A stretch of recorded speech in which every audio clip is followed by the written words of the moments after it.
Cthulhu, what do you think? I'm looking for something. Something that I need for one of my potions. There's one. Everyone, I found it.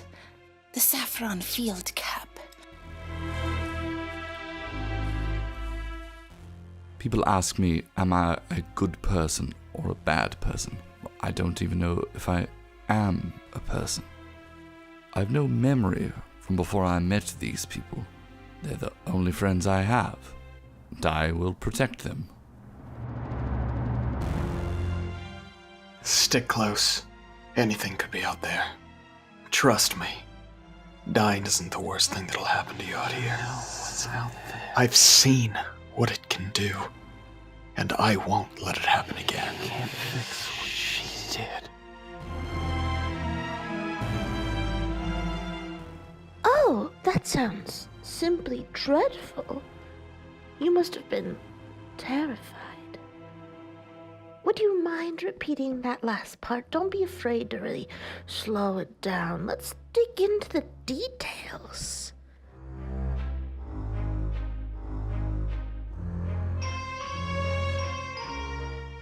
Usually, when walking into a situation, I shoot first and ask questions later. Gives me the best kind of information.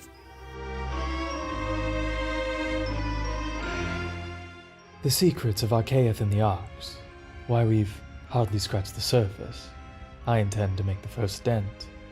Where you see binaries, I see an alloy. Divine, arcane, wholly separate forms of the weave. I have combined them.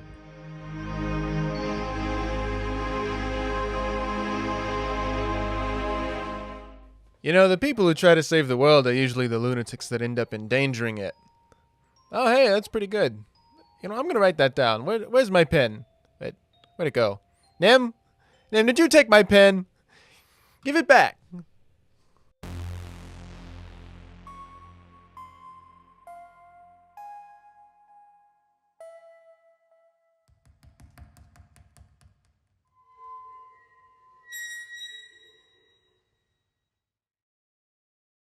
Hello and welcome back to The Shifting Realms. Everyone, say hello to all the wonderful audience members watching us. Hello, wonderful audience members watching us. Instructions unclear. Well, we did mostly the same thing. You're lucky there's no ceiling fan. There's only one pan. There's only one pan for this. We're so excited that you're back to join us for a pretty fun and exciting episode this evening. The group here has found themselves in a half and half precarious split. As finally, Silas has made it to the meeting that was promised, the meeting that they've been trying to get to since arriving to town. The only reason since arriving to the city of Port Haven. Yet, somehow, you still weren't the first person in the party to arrive to the small council. Yeah. Yep. As you had met this so far unnamed housecarl, butler, satyr, you all went through a beautiful little tour of South Point Keep. At a certain point, Nim, Kennedy, you decided, I think I want to follow this new Lady Ari individual, who seemingly must be important, or at least maybe getting more in the headspace of who Nim and Kennedy are, just more fun. Yeah. Probably. Realizing that you, Yes. Doing it for the plot, thank you. Yeah. So meta. Making your way off to the side, you realize that this person changing out to their travel garb, right? Only attempting to sneak the most bittiest of peeks. Finally getting brought all the way to the small council. Seeing that Lady Ari, as she has been called and referred to by Karnath, now has a place at the table. Arriving a solid 5, 6, 7 minutes before the rest of the party, Silas and the others who had followed, out to what we call the receiving yards. You've got to be fucking And just in case you all have forgotten, this is not some grand hall. This is not some throne room that Lord Desta Esters has been holding court in. This is an interior courtyard, which has been made to look like the very beaches itself, to look like the rocky shorelines of southeast Viridia. And here in the center, there is a gazebo made of marbled stone. And in the center of this gazebo, you can make out the small council, a number of individuals gathered about the table, seemingly wrapping up some meeting, some business, discussing the goings-on of Port Haven, especially after the most recent attacks. And this is where we pan in this evening.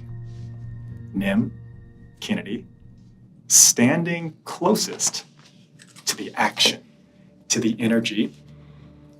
You would see that the individual, slightly portly, rotund, but wears it well, has finished this strong hug standing around Lady Ari.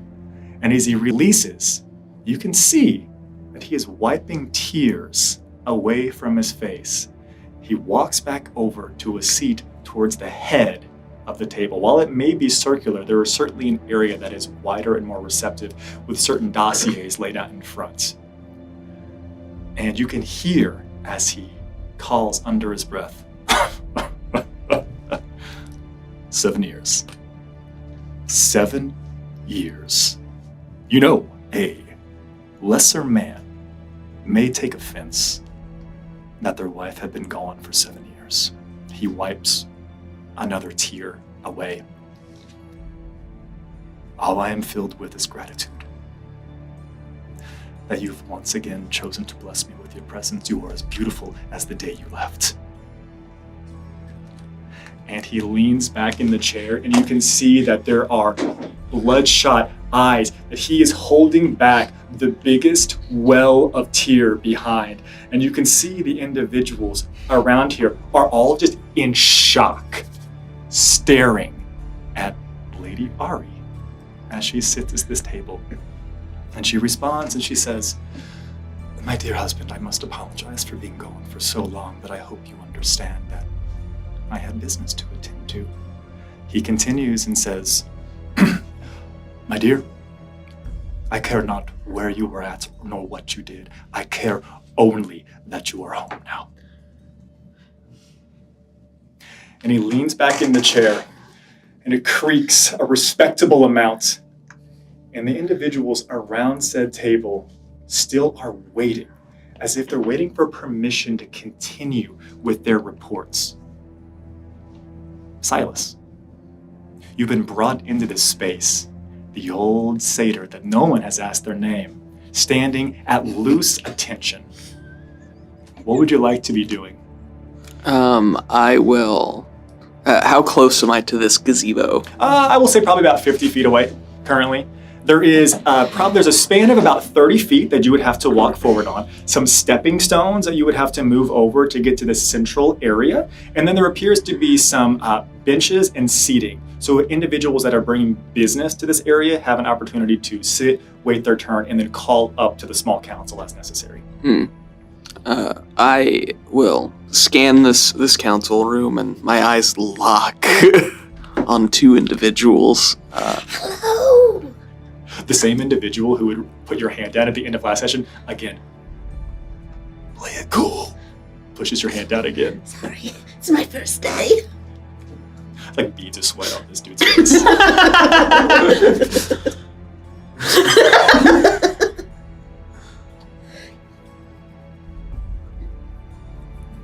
I will turn to who I will now name as Bastion, the butler. This house, Carl. Goats only. Yeah. Which one is Lord Esther's? And the individual who is still kind of at attention has a little arm kind of up to the side, and it looks like they are holding something in their pockets. They bring their arm back down, and they kind of turn, again, the same pivot as it was before, over your general direction. And they say, "Master Esther's can be found." And he raises the hand that had been forward and just points in the general direction, which tells you almost nothing, as there are 7 individuals up there in that area. "Conducting the small council. He has," and he looks that way, "just embraced his wife." They are so cute. All right. And I want to find one of the benches in the front, and I'll just kind of take a seat. Can I ask a question? Is the water salt water or fresh water? That's a great in this question. court? That's a great question. It depends in what quadrant. Oh. Because it is representative of some of the seas, yes, but also some of the interior lakes of the continent itself. So not all of them are saltwater, although some of them are. Okay, I'm gonna kind of look at the bench. That bastion of propriety, the waiting bench. The waiting bench, yeah. And then I'm gonna look at the water, and I'm gonna look at the bench, and I'm gonna go towards the water, and I'm gonna try and find some fresh water. How do you want to go about this? Do you want to do some like deductive, like, oh, this? I'm pretty sure this is based on the life that I see in and around it, or are you gonna start drinking it? What's the plan here, bud? I think I'm just gonna kind of, just kind of like. Do like All right, dope. We're gonna evens or odds this. Drop me something. Evens, it's fresh. Odds, it's salt. Something like the That sea. is 16. Congratulations, my guy. Yes. Fresh water you found. Because my in my character hasn't bathed in like 2 days. Yeah. Right. Like we've all been, we woke up and then all this. Who crazy bathes stuff in a happened. fantasy setting, right? Yeah. So I'm just gonna like splash the water on my face. Oh, I'm gonna walk up to him. My God, man, what are you doing? Oh, I'm washing my face. But this, we're in a cold setting. This is not a place to bathe yourself. Well, I'm not gonna like strip down as naked as you are, or you were. I'm just. This was against my will. Nim begins illustrating this. Listen. You probably don't understand how good fresh water feels on your face, but when you're made of flesh and blood, it feels pretty great. Okay, I'm sorry. That actually came out like way worse than I meant it. It's really sad, actually. He kind of was trying to help you, but then just turns away. Out. Giovanni lived a nomadic lifestyle. Yeah. It's like you see some fresh water. And you can feel an aura of hatred pulsing from Silas, who is sitting about 10 feet away on the booth. Yeah, and for going like I'm not looking directly at him. and if we're going like approximately Renaissance times, I feel like I'm also from a culture where we like just wash ourselves more often. Yeah. So it's like I can't go 2 days without washing. That's crazy. You don't have to justify yourself. No. I want 10 more minutes of justification. No, this is in character. Like, hey, come on. Like it's. Enoch has already stopped. He's already stopped paying attention because you were rude to him and he walked away. Yeah. Silas is sitting on the proprietary waiting bench. Eventually, the unnamed satyr butler walks up to the center area between the two rows of benches. There is a small pulpit isn't correct, but there is a little raised dais for individuals to come and make their pleas or their cases or to speak to the individuals of the small council, and begins to walk up towards it, stops. We'll say that you are to the left of the satyr. Jabanu, you have found yourself on the right. Looks over at Jabanu. My God. What, have you ever seen soap before? And then kind of looks forward. And my lord. And the small council all pivots. They've all been staring directly at Lady Ari this entire time.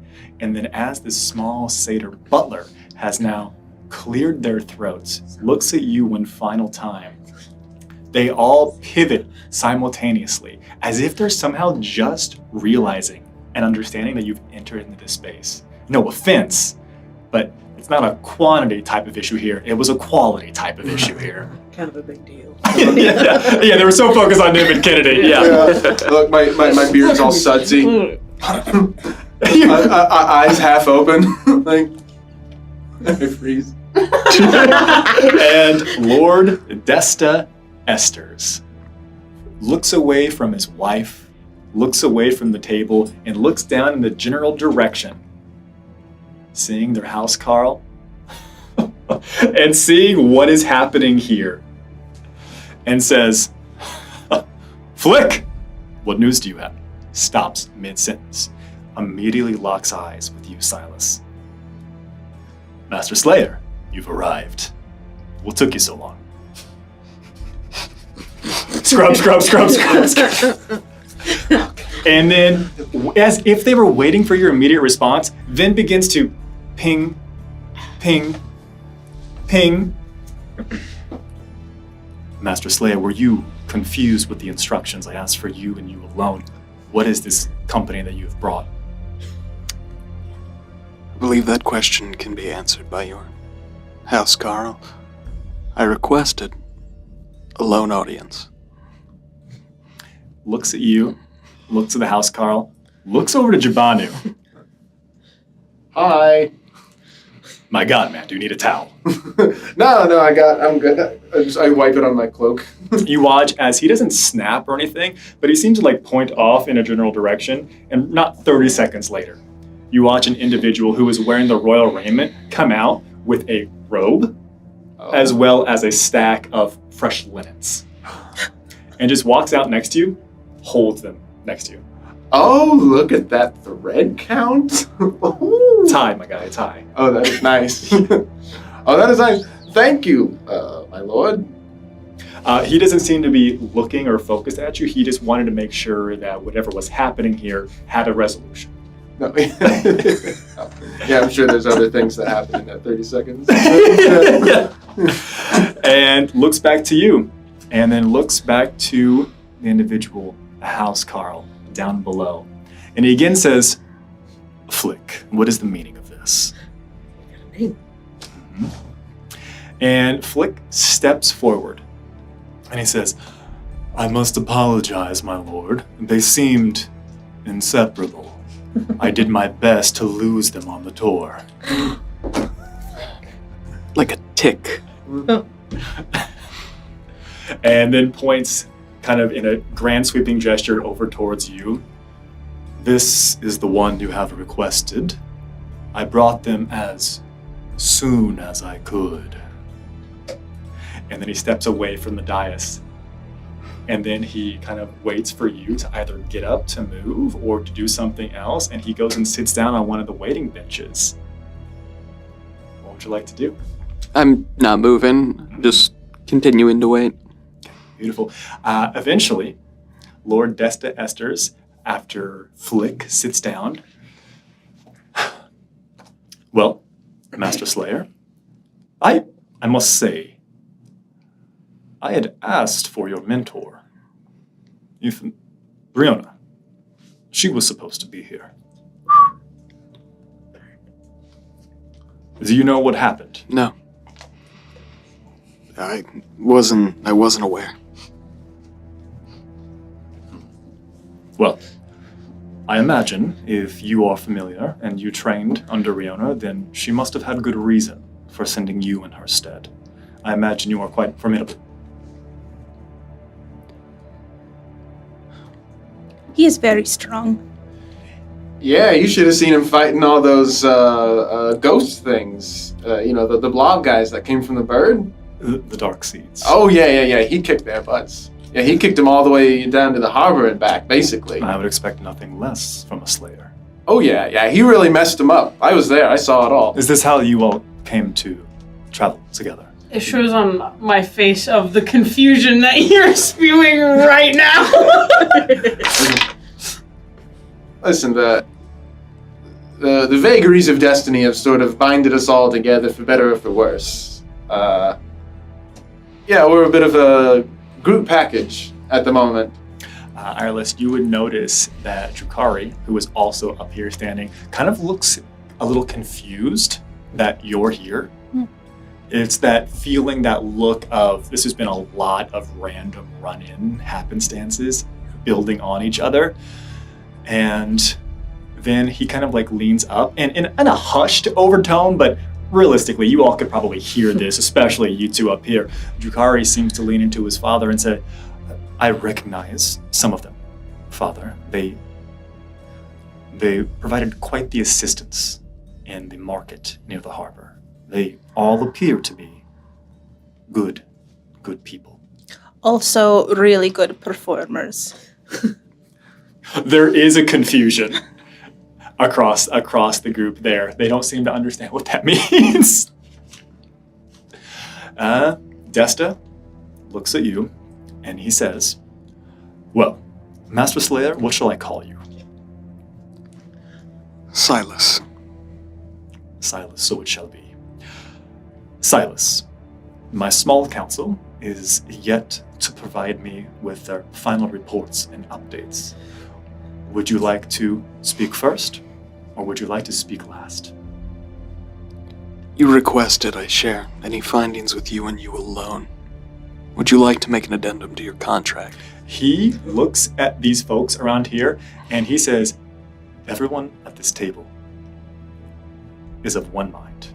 I trust them wholeheartedly. Anything you can say to me in confidence can be said to those that are here and the chosen retainers they have brought to this meeting. What are you two doing at that? We were chosen, Kennedy. I chuckle a little bit. Yeah. There's no way in hell you don't notice that. I'm clocking it, like...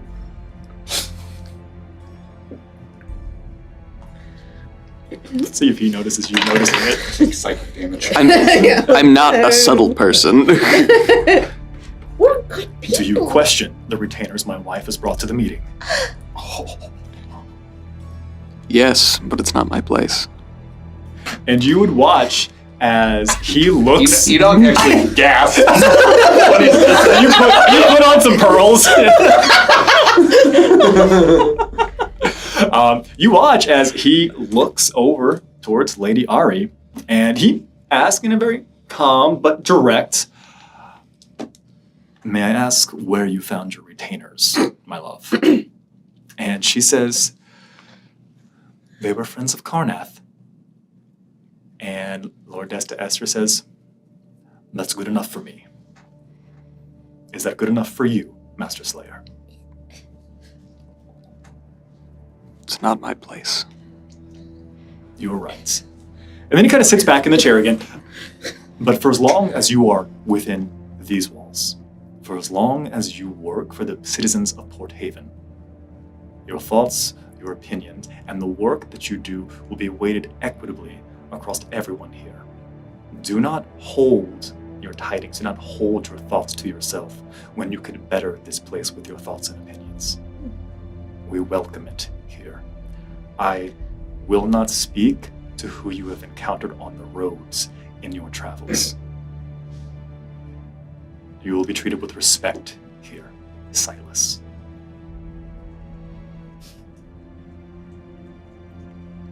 Last is fine. Very well. Jibanu finished putting on the robe. What's going on here, my guy? Well, I swapped out my shabby traveling robe for their. I'm assuming what is it? Cotton? It looks very similar to the same material that Lady Ari had changed into. Oh, this is nice. Can I do a textile check? It's important to know what it is. If you all keep asking for specific lores, I will keep giving them. Yes. Textiles. Yeah. All right, I will add. I don't know. I don't add anything to history. What am I thinking? Oh, I got a 3.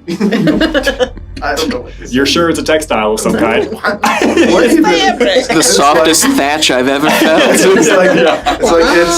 It's soft, but I can't even. It's almost spongy. It's so soft. I've never seen anything like it. At a certain point in your evaluation of you, go for a small nibble of it, and it's definitely textile. Is that Misa still a passive influence from Misa? Silas, would you like us to leave? I don't know if you want us to leave. You were kind of dying up there, man. We could really help you. Yes. But again, it's not for me to choose. If the Lord and his council wants you here, then I'm obligated to share. Lord, Silas forward. would like us to leave. Would you like us to stay? He looks back and forth across the group. Again, the three of you keep looking over at you two, but you're obviously very important. You're finishing flossing, which has been brought out. Someone's brought you a spit cup. So yeah. And Lord Desta Esters says, if it is the will of Master Slayer Silas for you to leave, I will honor their wishes. No, I would prefer you stay. If you are in good company, and for the work, the job, the contract, which I have brought the Master Slayer in on, if they have deemed you worthy enough to travel with and work with, I imagine your help will be beneficial. If they would think otherwise, or truly prefer to do this alone, so be it. Though, and he kind of does that grandpa thing, where he knows he's right, but he wants to let the youngins figure things out on their own, and he kind of gets that wry smirk up there. It's always been my understanding that help from trusted confidants tends to make work much lighter. But I would never deem to say that I am a slayer, nor do I know your training. And he raises a hand up, and you see that the back doors open up. I will pull out the contract, and I'll open it. As per your wording, you would like this to be kept discreet. He immediately points over to Flick, gestures. Flick comes over to you and takes it out of your hand, if you'll let him. I'll hand it over. And kind of comes up, going around. You lose sight of him for a moment. Comes up some stairs, you can hear the clacking. Comes up, little hooves, comes up to where Lord Desta Esters is. And you hear as he kind of, boy. And he calls Drukari up. And he holds it over to him. And you would hear him say, a little formal, don't you think, my boy? And you can see that Lord Drukari seems to be a smidge embarrassed for a second. And he says, I only imagine that is what you would prefer, Father. I apologize. And he passes the contract back to Flick. And Flick brings it back down to you with the same. And Lord Desta Esther says, it was not pinned by my hand. It was summoned and drafted by my son. Nope, it still stands. He writes the seal. So be it. And the doors are still open in the back.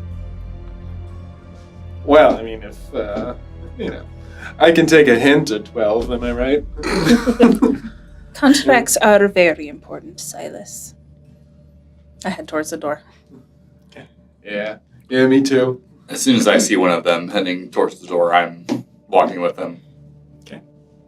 So the three of you head back towards the door. There's two royal guards. Icarus, are you coming with us? Icarus is there. Icarus is T-posing actively. There's actually a spinning, dolly, and you push him out on the dolly. Yeah. Awesome. Yeah, 100%. There's some clicking, and he says, wait a second, and he clicks his stopwatch a couple of times. Yeah. And you all leave the inner receiving yards. And there is a shutting of the doors behind. And you all are alone in a hallway in the manor. And in fact, I need to know, before I can feel comfortable with what happens inside, I need to know, the three of you, what are you doing?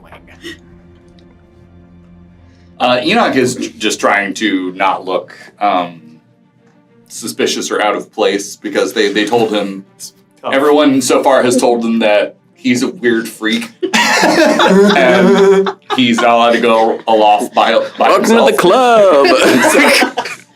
He's just like kind of standing there as still as possible, looking to the two of them for instructions. At a certain point, you kind of like, you stand out there, you're right through the doors, okay? You're right through the doors, and you're like standing as still as possible, just like looking to the left, looking to the right. And at a certain point, you clock that you're also standing next to like two suits of armor. And so it kind of, for a moment, just seems like there's three in a line. That's really funny. That's a good one. What's funny? Oh, you look like those two on either side of the door. Yeah. Yeah, you look like armor. To Enoch, you look very different. Do you look anything like them? Well, I think we were being insensitive. You are much prettier. I mean, yeah, obviously you're much more finely wrought. May I actually? I kind of want to mess around with If as soon as you try to touch my face, a hand clamps. Not your face, like your elbow. I just want to see how your elbow works. As soon as you try to touch my body, a hand clamps on your hand. Okay. Do not. We're cool. But it's not like hurting you. It's We're not just so keeping you from different, touching you and I. The moment that you have any type of something that could be perceived as forceful, your two are standing next to those two suits of armors. They immediately activate. Oh. And they take one step forward and both turn and face you. And I realize that I've forgotten myself, and I. we were just joshing around. And they don't understand you, but after 6 seconds of no hostile activity, they take one step back, turn around, and step back into place. What a curious unit of measurement. I'm very sorry, Jabanu, but please do not touch me. No, you're right. I'm sorry. I'm getting used to your, existence. That makes two of us. But I've forgotten myself. You've already informed me that I'm out of place here, that I cast a frightening visage to these people here, so I will go back to pretending to be your servant. Well, where we have some downtime, you can tell us, what you remember. I think you actually fit in quite well here. You seem to know the customs. I think it's Jabanu who doesn't fit in here, actually. Hey, now that's... Oh, Isaac, get out of the fountain. You are pretty far inside the manor. There's a window. But yeah, they're right. But you feel it in your bones in this exact moment. Mites is doing something she shouldn't be doing. Yeah. Enoch, I know what to do. I will copy whatever you do while we wait for Silas. What purpose would that serve? Well, you seem like pretty proper. And I've never been to a place that is this fancy, ever in my life. Well, the problem is, I don't remember being in a place like this either. Yeah. Whether you remember or not, you seem to know what to do. It's true. Perhaps I was made to be in a place like this. Right. Maybe I am some sort of servant. Or lord. Ooh. Maybe you're a lord. Are there those such as me who rule in this place? Sure, probably. I don't think so. Anything's possible for Ireland, though. I'm completely guileless, so I'm gonna say no. You were probably programmed to be some sort of high level sort of protocol construct. Protocol droid. Yeah, protocol. Legally distinct protocol droid. I have -1 insight, so I will absolutely never tell whether you're lying or not. That's great. I also don't know if I'm lying or not. Yeah, I'll bet you know how to fence. Reasonable. I bet you know how to fence and use falcons and stuff. Falcons. Yeah, I'll bet you know where the silverware goes and all that. Yeah. And you that's see what him are. thinking for a moment. Yes, I do know what silverware to use. The Oh, smallest look at that. fork is for the seafood. Maybe if I just What? keep. I'm going to give you all an opportunity here, all right? Because you got a whole... Just shut up. You got a whole manor to yourself. Mm-hmm. As far as I'm aware, you stepped out the doors, and you're just talking about seafood forks right between the two pieces of armor. Mm-hmm. Are you going anywhere, or are you just going to stay here and wait? until My someone plan back is in? to stay and wait for my friend Silas. Okay. Damn, I You see know how what? it I is. think So fine with that. Yeah, you have a job. You're right. I think I'll wander around Employment. and I'll be like, Enoch, I got an idea. Let's wander around and see if any of this fancy stuff jogs your memory. Because, stuff's coming back to you, right? Like, you know what a seafood fork is now. You probably didn't know what that was a few minutes ago. That's true, although I don't know how relevant that information is, but I do like your idea. Perhaps I will remember something of more import. Yeah, come with me. And you run off screen. Yeah. And I take up position behind him in, like, with my hands behind my back, and I'm walking as if I'm your, valet. Which, as far as I know, Irelis is doing exactly what Enoch does while they're here. Oh, that's great. So I'm following you. Yes. Hands behind back. Hands behind back. This is the best thing. The cutest little duckling line happening here. And we go back inside. And Silas, you have asked to go last. As a reminder, at the end of last session, end of last episode, I gave you all kind of an overview of who you see here. I'll remind you all who you can see up around. Closest and easiest for you two up at the table. See, I remember, but if you could just... Yeah. I got some notes. Kennedy rolled a great history, but Percy, there appears to be a fairly young half-elf female. Appears to be wearing mage garb, sitting around the table. There appears to be a remarkably old, whatever you think old is, and then much more old on top of that, lizard folk, who appears to have some physicers bags, some type of medical practitioner, right? Then you see that there is then there also appears to be a middle-aged human woman, dark of skin, wearing a headscarf with the hair kind of pulled up and back. They appear to look like not like a farm hand, but they appear like they spend most of their time working the fields, specifically.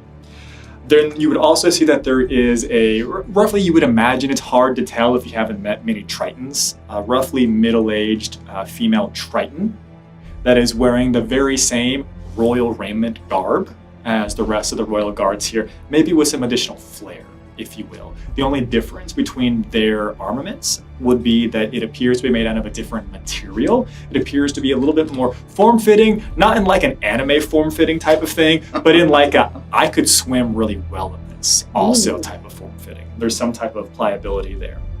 And of course, you would see that Lady Ari is sitting about the table. Of course, Lord Drukari and Lord Desta Esters are sitting there. There is another individual that is at the table, not sitting, kind of standing up a little bit away and from the table, leaning up against one of the pillars. And they're wearing duster-esque, like a black duster, right? I want to give them a fedora too, but there's no fedora. And they appear to essentially have a single blade at their side. They have some bandolier crossing over both sides. They have a salt and pepper hair, kind of spiky, pulled back a little bit of a sideburns cut, not sideburns, a little bit of the edge of the hair trimmed high and tight type of energy going on here. You would probably place them as a human maybe somewhere in the realm of lower 50s if you had to give a good estimate or a good guess here. And of course, now you've heard the Housecarl butler's name, Flick, as they have been introduced. And as you've asked to go last, Lord Desta Esters comes back to the table and says, well, where were we? And the young female half-elf kind of stands up at the table, and as she stands up, there's a couple of scroll cases that just tumble out of her hands. And as she goes to pick up the scrolls that fall onto the table, you would see that she's also has wands that appear to be stuck into the bun that she has on her hair that also kind of come out, and then her hair kind of tumbles out a little bit. She's got these remarkably large brimmed glasses and just the largest eyes that you've ever seen. Her garbs appear to be wrapped around, flowing, and there seems to be more scrolls and more wands sticking out of various pockets. And Can we keep her? The same individual who has been multiple times putting their hand down, just like does a thing where you can feel that their eyes, if they could come out of their head and just like look over directly at you, like Jim Carrey in The Mask type of energy, they would be.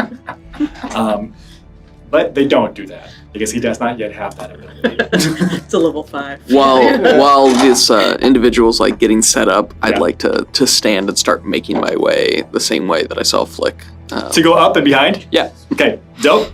As soon as you start making your way up, you go back around, coming up the back of the gazebo, a little bit of a staircase, not terribly tall, but enough to kind of bring you up that appropriate 3-4 foot to get there. You would find that there are no seats left, but you're more than welcome to stand, wait, or post up on one of the pillars. Where I'll go across from the other guy. Total Chad is also just. You go and lean up against the opposite pillar. There's a moment where you lock eyes, and he's like, "Sick pillar, bro." Not really, but you can tell. It's a rental. You can tell that's what he's thinking. You tell that's what he's thinking.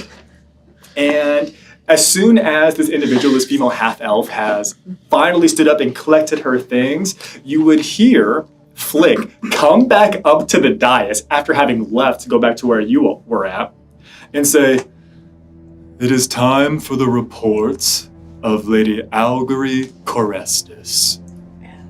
And you watch as there's almost like a, from Lord Desta, is this necessary every single time? He bows, Flick does, and goes back to his seat to await the next part of his job.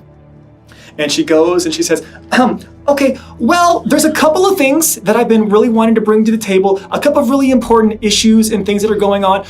Some really sad stuff, actually, in fact. So hold on a second. And she goes to open up one of the scrolls and drops 2 more of the scrolls. Okay, well, I didn't need that one anyway. Picks up one of the scrolls that she dropped, picks it back up.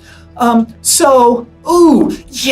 we lost 35% of the total mages in the city during the most recent attack. That's really bad. We'll have to figure that out. I'm so sorry. And she puts it down, and you can see her cheeks are going red, like she's embarrassed that it's her fault somehow. We'll certainly find, maybe I could, if I reach out to Archaeith, we'll be able to get maybe some type of, I don't know, more, better, different, and she puts that scroll down and goes to pick up the next scroll. Well, moving on. So the next thing that we've noticed would be the increase in the tremors and the other activities that we've seen. Still, as of yet, oh man, I'm so sorry I didn't get more information on this. We still don't know where they're coming from. They seem to have subsided in the last couple of hours, last day or so. No idea how, where, or why. Oh man, I really wish I had more information. And again, her glasses are continually falling down. And as she's holding the scroll, she's like, oh, hold on a second. She pushes her glasses back up with the scroll that she has. Kennedy, please. And then she puts down the second scroll and she picks up the third scroll, who is now up there with you. At the same time that you shush these two, I didn't say nothing. You're collective. What do you mean? The same time. Yeah, but I'm looking at you like this is your responsibility. The other individuals, the other edgelord Chad from the other pillar, looks over at you, gives you another nod. The second nod, I get She keeps going. I'm not your bro. Not your bro. Yeah, bros, bro. You just don't know it yet, bro. And then she continues on the third scroll that she has, and she says, okay, well, I think I've got a little bit more information for... Oh, yeah. So really, again, not a lot of stuff on this third one. We've noticed that there's been... Okay. Oh, that's a lot. There's been a 25% increase in reports of active Scourge cases currently here. And actually, hold on, I think I underlined something. Oh, and we also have no idea currently about this other mana burn sickness that's been going on. It seems like there's something with, I don't know, ambient magics, and people are getting sick and they're getting rashes. And some people have, and some people have died. That's unfortunate. And then she continues reading down, and she says, I left a note for myself. It says that yes, of course I've been doing this. Thank you, me from the past. I have been working with Arcades, and she looks over to the ancient lizard folk, and he doesn't look at her per se, but he does that very slow, deep bow to acknowledge that his name has been called. And it seems like if he were to actually gesture and look that direction, it might take all of an hour to get there and then get back to what is going on. Well, Arcades and we've been working on it, and we're pretty sure that we might be able to figure out what's going on with that. And she sits the third scroll down. Lost a lot of our mages, almost 35%. Trimmers, we still don't know what's going on with those exactly, but they have stopped. Maybe they've stopped for good. The Scourge cases are on the rise, and we still don't know what's going on with the mana burn. That's my report, your lord. And she does the deepest bow, and as she does, you watch some more things spill out of her cloak, and a couple of wands fall onto the table. Clink, clink, clink, clink, clink, clink. I feel so seen. And then she picks up a couple of the wands, and very quickly and deftly, with a skill that doesn't appear to match the mannerisms that she has, as she picks up one of the wands, you would see that two more come with it and kind of hover about her hands, and she quickly does that one hand quick tight wrap up bun and places the 3 wands into it, and her hair is immediately back up. What, like it's hard? Major Legally Blonde vibes. Yeah, truly. Yeah. And then he finishes her bow, and she sits back down in her seat. And the feeling that you all have from that chaotic report is actually the same energy that everyone else at the table has. Lord Desta, Lord Jukari, even the ancient lizard folk are just all kind of like looking in her general direction. The only person who doesn't seem to be affected by their report is Lady Ari. Lady Ari seems to just be full of comportment, appropriately held, with a level of refinement that is hard to match in this place. We got the best one. 100%. Yeah. I 100%. have to fight if I want to clap or not. Yeah, Lady Ari is fine. Her retainer's not so much. Do you clap? I just go like that. 1. You actually, you think you can hear something with your passive perception of 21, and yes, you can. It is the active heartbeat of that individual who has been giving and trying to stop Nim from doing the things that she's doing. I'm just gonna. This is fun. I will pause here. The reports are going to continue, but Silas, is there anything that you would like to do, say, react, exclaim, a facial feature that you'd like to describe? No idea. Allegory. During that report, when she was talking about the tremors ceasing, coincidentally, with a rift in space being shut in Carnith's basement that I may have been there for. Crazy. That may have been on my face. Like, It's hard to hide. Tremors, you say? Oh. Yeah. All right. Beautiful. Hardly know her. Jesus. Oh man. Coming in. Out in the hallway, you all are continuing to go about you are looking for artifacts, art that might remind Enoch about who they are. What are these things? Aren't they neat? I've also just been giving like lists of random Copyright lights on. keywords. So I've been like cardamom. Do you know what that is? What? Look, it doesn't know what cardamom is. Delicious. Dice. Why are you just saying words? I'm seeing if it triggers something. I know common. Large fork. I don't know that this is particularly helpful, although I do appreciate the gesture. Dragon. Nothing. Darkness. Again, I know one freight car. what darkness. Love. Does not understand yet. Must be shown. You're gonna get his sleeper cell phrase. And we pause. And we go back inside. While I'd love to have just an episode of this educational journey, we go back inside, and as she has sat down, Allegory caressed us.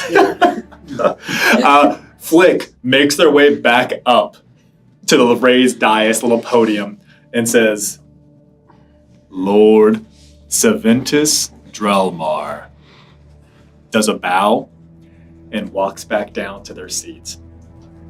And the Triton would get up.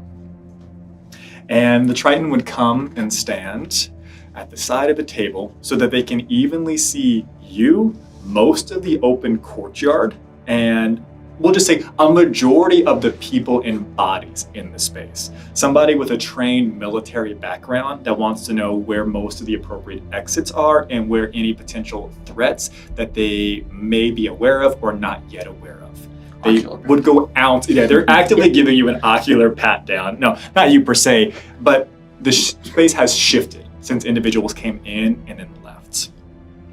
And Saventus Draumar would be a very short, concise, and direct report. They would go through and say, the shifts have not changed. We maintain the same shifts, both at the gates, both at the harbor, as well as the interior and exterior walls. We have areas for families to connect if they have been separated. More so than that, we are continuing with the curfew that we have in place. It is an opportunity to ensure that individuals are indoors so that we can do the heaviest of lifting during the evening and nighttime hours. She pauses. She then says, this has also given us an opportunity to pursue additional leads on some of the disappearances, as well as some of the recent murders that we have struggled with. And as she looks back over, also looking to Arcades, this ancient lizard folk, I'm sure Arcades will provide additional information. However, my lords, my ladies here, I do have tidings to share. We have recently found an additional body. This one appears to have been somehow maimed and mauled by some type of beast or creature. It appears to have been entirely drained of blood, exsanguinated, I believe is the term. As of now, this is the only report that I have. I apologize for not having more information, my lord. Sits down, back to their seat. Silas, any reaction? I'm pulling up my grimoire, and I'm just going to be thumbing through it. Yeah. During the next report. Okay. All right. Peanut Gallery. They giggle. No, I look like I'm trying not to jump in, but I want to jump in to the conversation. Like, I wish we could get like a little more detail. Nim was busy going awooga noises with the first presenter. So true. There are two wolves Yeah. inside of Kenneth right now. Yeah, always. Yep. Uh-huh. All right, the educational journey outside. Zipper. Wait, zippers exist in this world. Canon. I know what a zipper is. I don't. What is it? It, It's a little bug. what? Wait, what? A zipper. A little bug. Zips around. Oh, no, I was thinking about the device on a pair of trousers, which two interlocking sections of metal, the piece in the middle. I've never seen that. Very recent insight. Very recent. Only 25 years old. All right. Holy cow. I am not going to demonstrate. Both of you are wrong. A zipper is a weather pattern. Okay. You all are in the middle of your education, and you would be walking down a couple of hallways, and you would see an individual that looks like they're wearing similar clothes to what, now you've heard at least once, Flick, the house Carl, the butler, was wearing. And they appear to be dusting some of the artwork that is here. They see you as you are approaching, and they kind of do that thing where if anyone's watched any period pieces, they stop their work and kind of put their hands kind of in front of them at the side, holding the duster, and do like a small bow as you come by, like they're waiting for you to pass so that you don't see them working. Guys, I watch Ina. I make See a what Ina note does. of this. Do you bow back? No. You don't have to. Well, I thought that she was.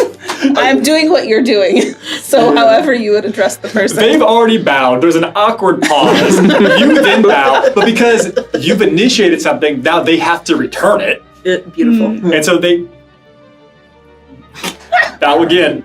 All right, now Enoch, then you bow back again. I'm gonna whisper. And then you watch as someone who's like holding back like the pain of like of years and years of I am better than this. And that was again.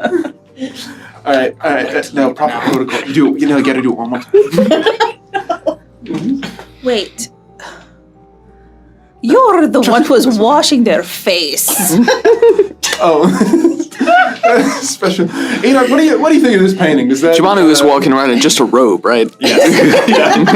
Giovanni looks like they actually live here. Because they're just walking around in a robe. Can we leave, please?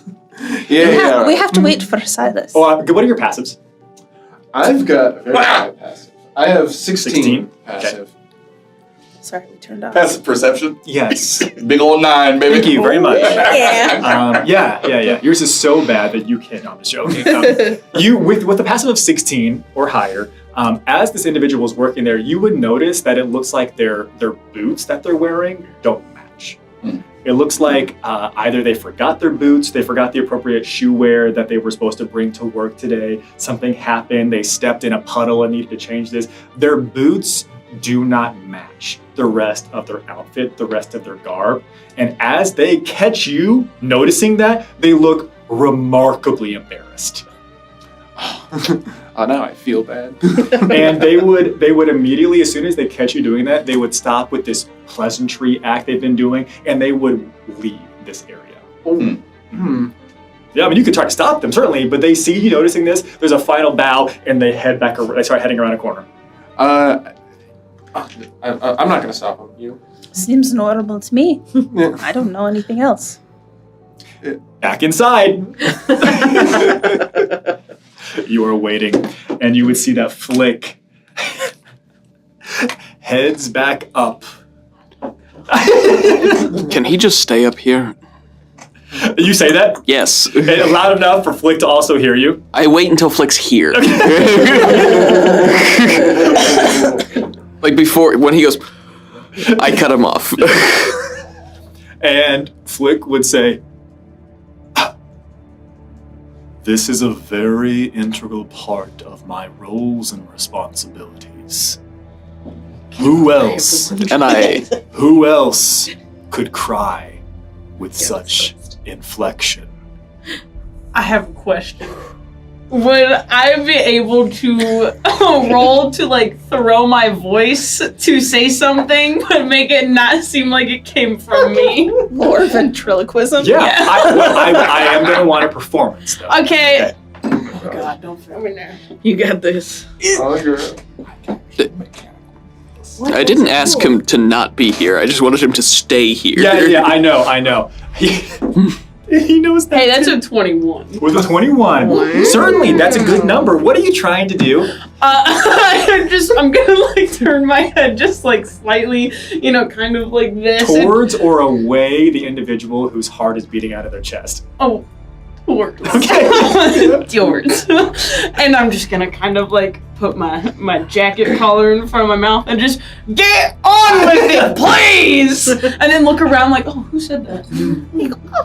Suspicious. Oh my goodness. From a corner of one of the parts of this gazebo out in the hall, there is an echoing of, "Just get on with it, please!" And Flick, through combination of you saying, "Can't you just stay here?" and some unnamed assailant, potentially, you watch as a number of the royal guards go to attention and then begin searching around the bushes and the hedges in around here. Because you got a 21, and that's pretty good. And Flick continues on.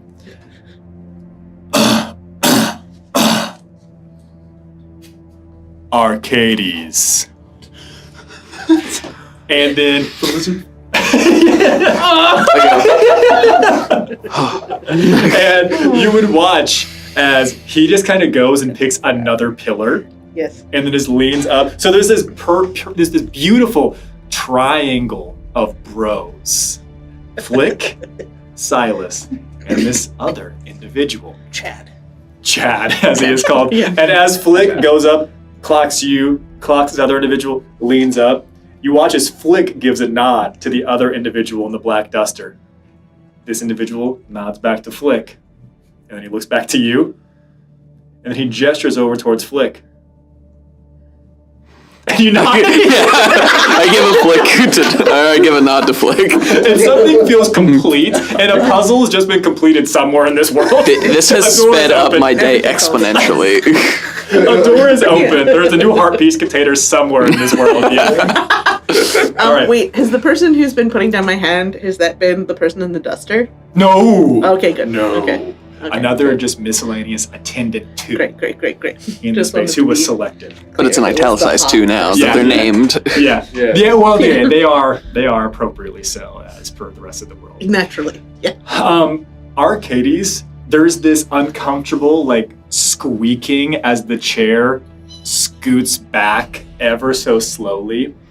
And he happens to be sitting quite close to Lord Desta Esters, and Lord Desta puts his hand on Arcades' shoulder and says, Arcades, you need not stand for anyone here, please. It's not worth your knees nor your back.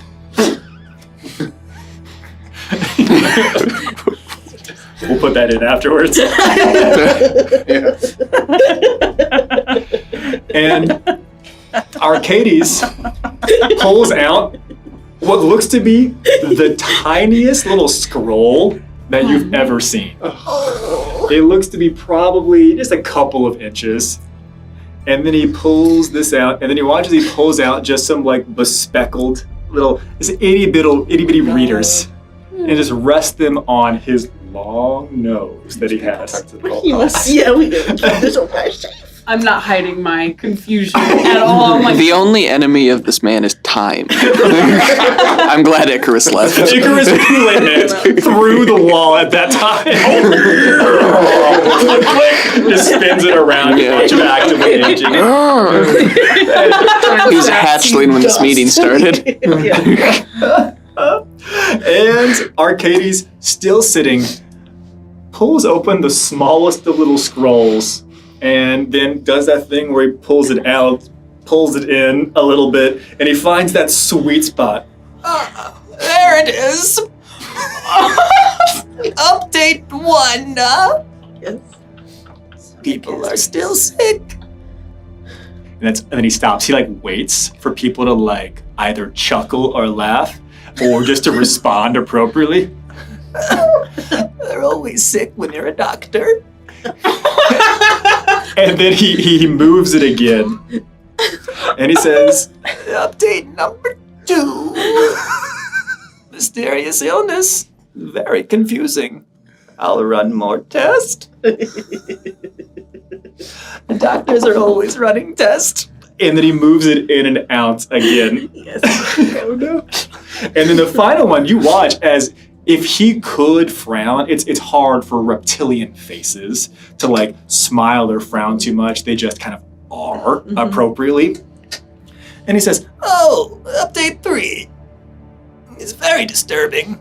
No blood. Exsanguinated. However, we have been able to connect the most recent body to some of the clues which were left at the scenes of the other disappearances.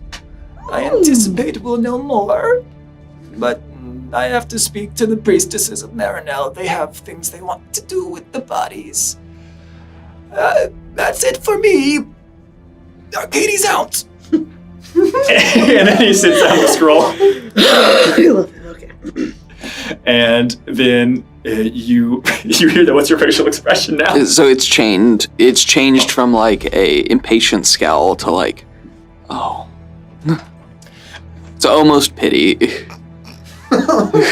As he kind of like he never had to get up, but as he like is resting again in his seat, you would all be able, those of you who were in there would see that he rifles through his pocket or something, and he pulls out some strange wrapper, and he watches he pulls it apart, and he watches he quickly some piece of hard candy or something he just threw in his mouth. Is it a cinnamon or is it a butterscotch? Original. Yeah. Kennedy, what about this one? Can we keep this one? do you know that video of like Scum. Like the toy of Dobby in the chair that's like moving around a lot? That's Kennedy.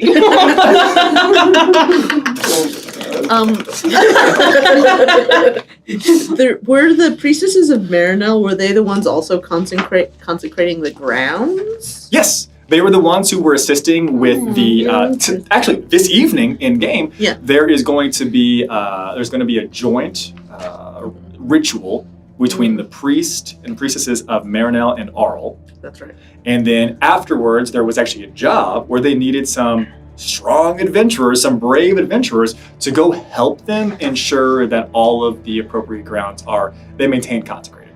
Gotcha. Right? To ensure that the dead stay dead, because there's been a massive influx and they may not be able to get to all the rituals in a timely manner. So yeah, they have been referenced before. And back out to the educational hallway adventure. Does this piece of art make you feel anything? It's the scream. What's the art we're looking at? Yeah. It's several dogs playing poker. No, to be quite honest with you, the art that you would see on here, you would have moved through a couple of hallways at this point. And there was artwork of previous lords and ladies and rulers and families, but also then it got into like areas of ships. It almost seems like there was appropriate honor and distinction placed onto ships, but then the shipwrights would also have their own art placed next to them. So you would see that they were in the painting, if you will, not the photo, but the painting, and then there was also a separate artwork done of them. Much honor and reverence to the shipwrights and the craftspeople who were building these vessels for the House of Stormwave. You have made it now into an area where it appears to be, for the most part, we'll call it more eclectic. And it wouldn't take too much, especially with the lore tourism, to realize that when they go about the world on their annual trips, they are buying, selling, and trading all sorts of goods. They're purchasing different types of artwork and installments from every corner of the world. And so the reason it seems eclectic is because it's a smashing of cultures. It's a number of different pieces that all are representative of the corners of the world. Do this hallway. Okay. It's pretty. Oh, that's nice. It is nice. So, tchotchkes.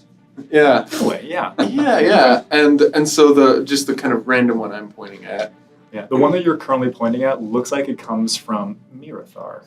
Oh. Seems to be, for the most part, kind of this strange cognitive dissonance between this thing that is labeled as the Gloomwood. Mm-hmm. But then above that, you can see there's a mountain range, and there appears to be both moons in the sky. And it seemed like there was some eternal battle between lighting the Gloomwood with the light that comes from the lunar bodies. Note the cognitive dissonance created by the lighting. It's not evoking anything. That's. May I make a suggestion? Always, yeah. Well, we don't know how long they might be in there. This seems like to be a very well-appointed palace. Do you suppose that perhaps they have a place where they create like the suits of armor that we saw and things like that? I would very much like to use a forge of some kind. I really can't quite describe it, but I have a great desire to use it. A yearning for the burn. Okay. if you will. Yeah. All right, yeah. Let's descend into the bowels of this castle and see if we can't find a forge. What do you say, Iris? Yes, that sounds great. Would that be appropriate? Sure. Yes. And again, I'm like, okay, if he says so. You know what? Not only is that the best of ideas that I've heard thus far, God, I'm so excited to see what trouble you get into down there. And as we pan back inside, I think this is where we'll take our break. We'll be right back. Stay tuned.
Welcome back to the Shifting Realms, where we find our party splits. Oh no, I wonder what's going to happen. With an educational journey happening in the halls of South Point Keep, where they hold up various items in front of Enoch and say, "What do you feel when you see this?"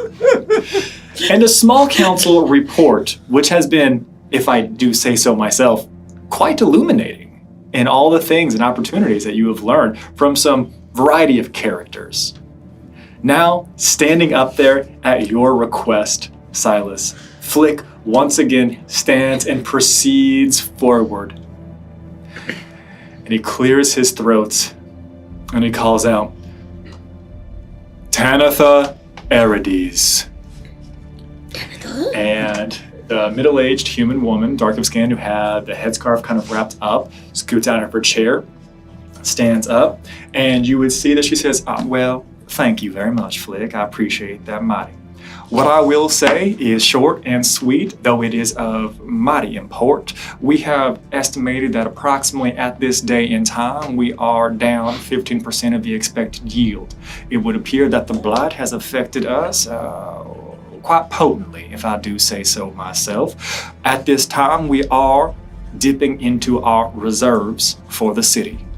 We will be able to make it through the winter months. However, I must say that if we do not do something, I cannot determine as to what degree we will be able to hold down. I cannot see the future, nor can I predict what future harvest might yield."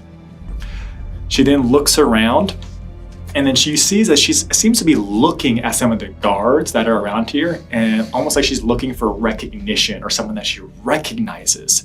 And she says, "I extend a heartfelt thank you to those of the guard, both royal and common, who have aided and assisted my hands, my workers in the field. The attacks have increased in number. I will say this, kudos to those who have been assisting. Although the assaults have increased, those who have been injured and those who we have lost have decreased. If there is any positive news here, it is the thanks that I give to you all for the work that has been done." And she looks directly over to you, Silas, and she says, "And I am thankful for your arrival to our city.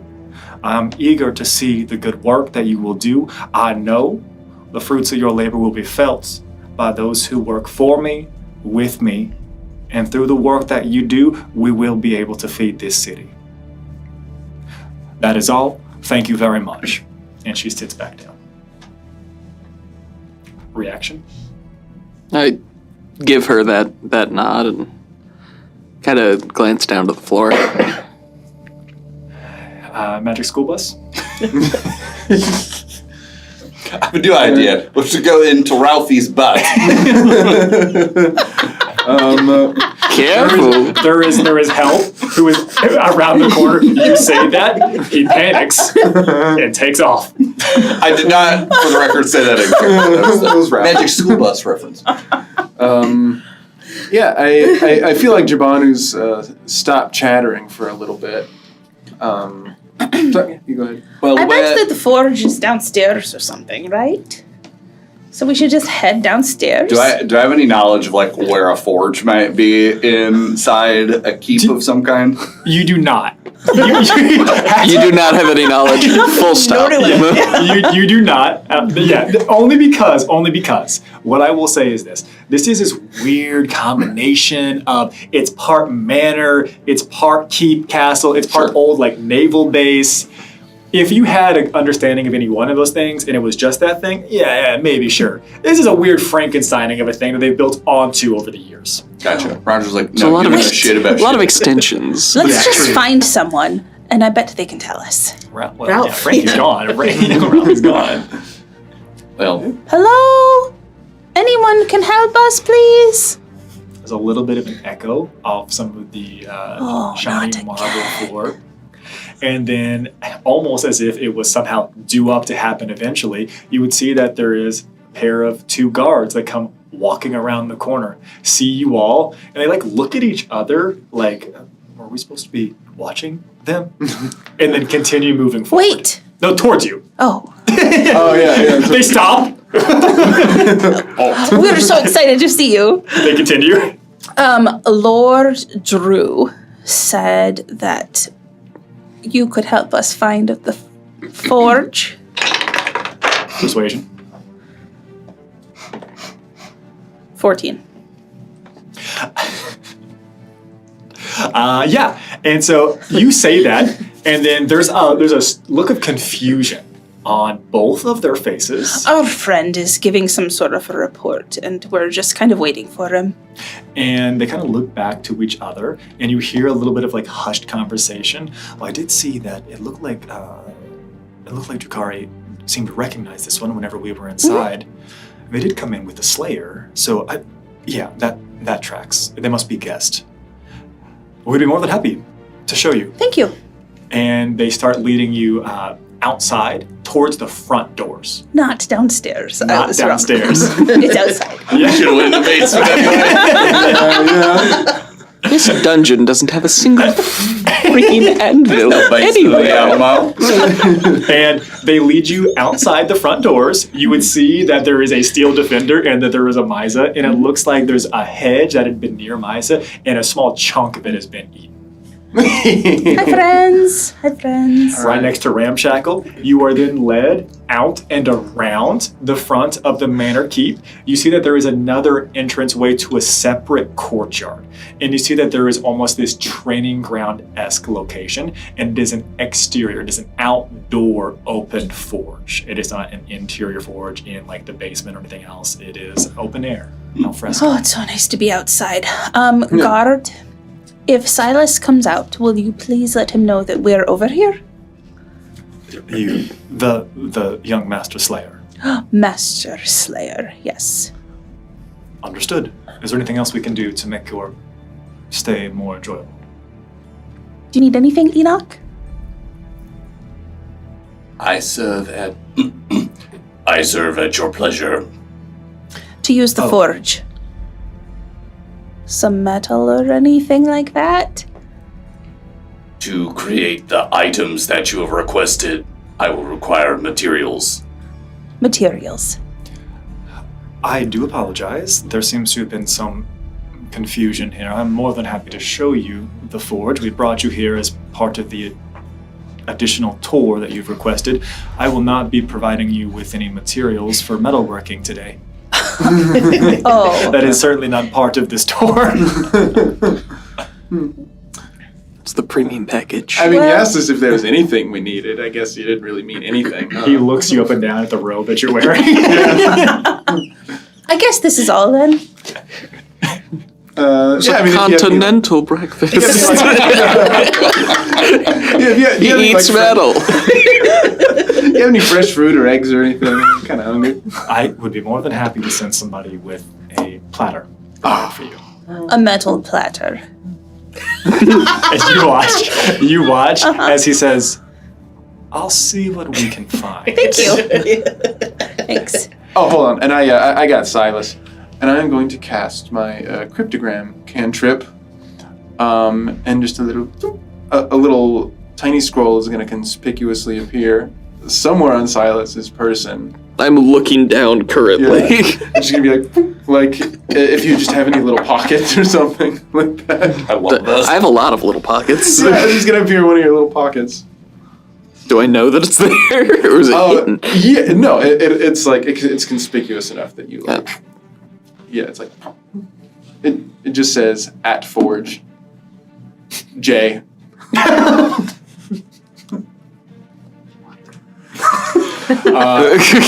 A couple of minutes go by, and you would see that another one of the some of the help that works here in the keep would bring out a platter, and it looks like it's one of those like really nice wooden charcuterie boards type of thing, and it's got some nuts on it, it's got some grapes on it as well, various fruits and cheeses also there, and they place that over by the forge, do a humble little bow, and it is certainly not made of metal, it is made of wood.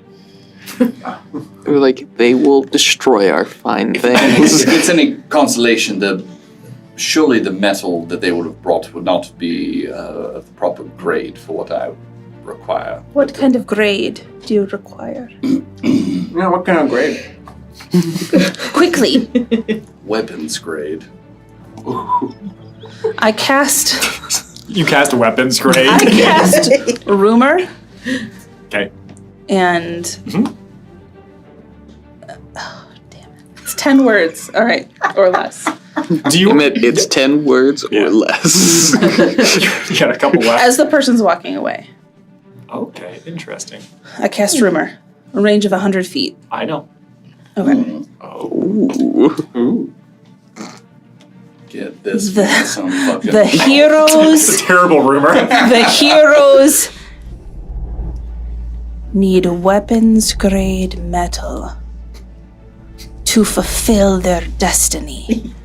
Okay, so that is so good, and what a beautiful use of that spell, Wonderful. that ability. Yeah. Now, I do believe the other part of that spell says that you spread the rumor out from you. Yes. And then it continues to spread out from other people in that area. Yes. And so it's you three and the individual who's leaving. So they make it like 40 feet away and stop and just turn around and look at you three. What? Huh? Oh, I thought I heard something. Something about metal? It was. Did you say it? God, I hope they don't find any metal. No. Is that I heard that too. That's weird. It's only us here. It was probably the guards. They were saying something about how we needed some metal. They're still 40 feet away. The guards need metal? I'll go get them some. And Over they take off. here. Yeah, over here. And they go to get the guards some metal. Great. is there like someone at the forge? Like, no, it appears to be completely inactive. Oh my gosh.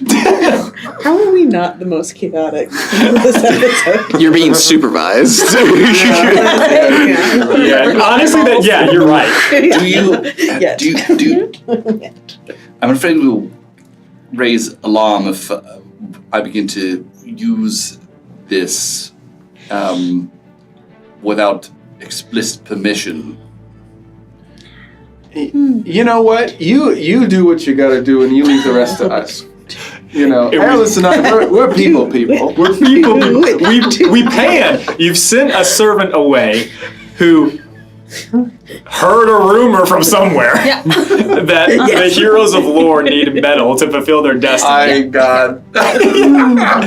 And goes out to go find some metal for the guards because that must be who said it. And we go back inside and Flick stands back up again and says, "And the final one to report, the newest addition to the small council, one Lucius Deranoctum."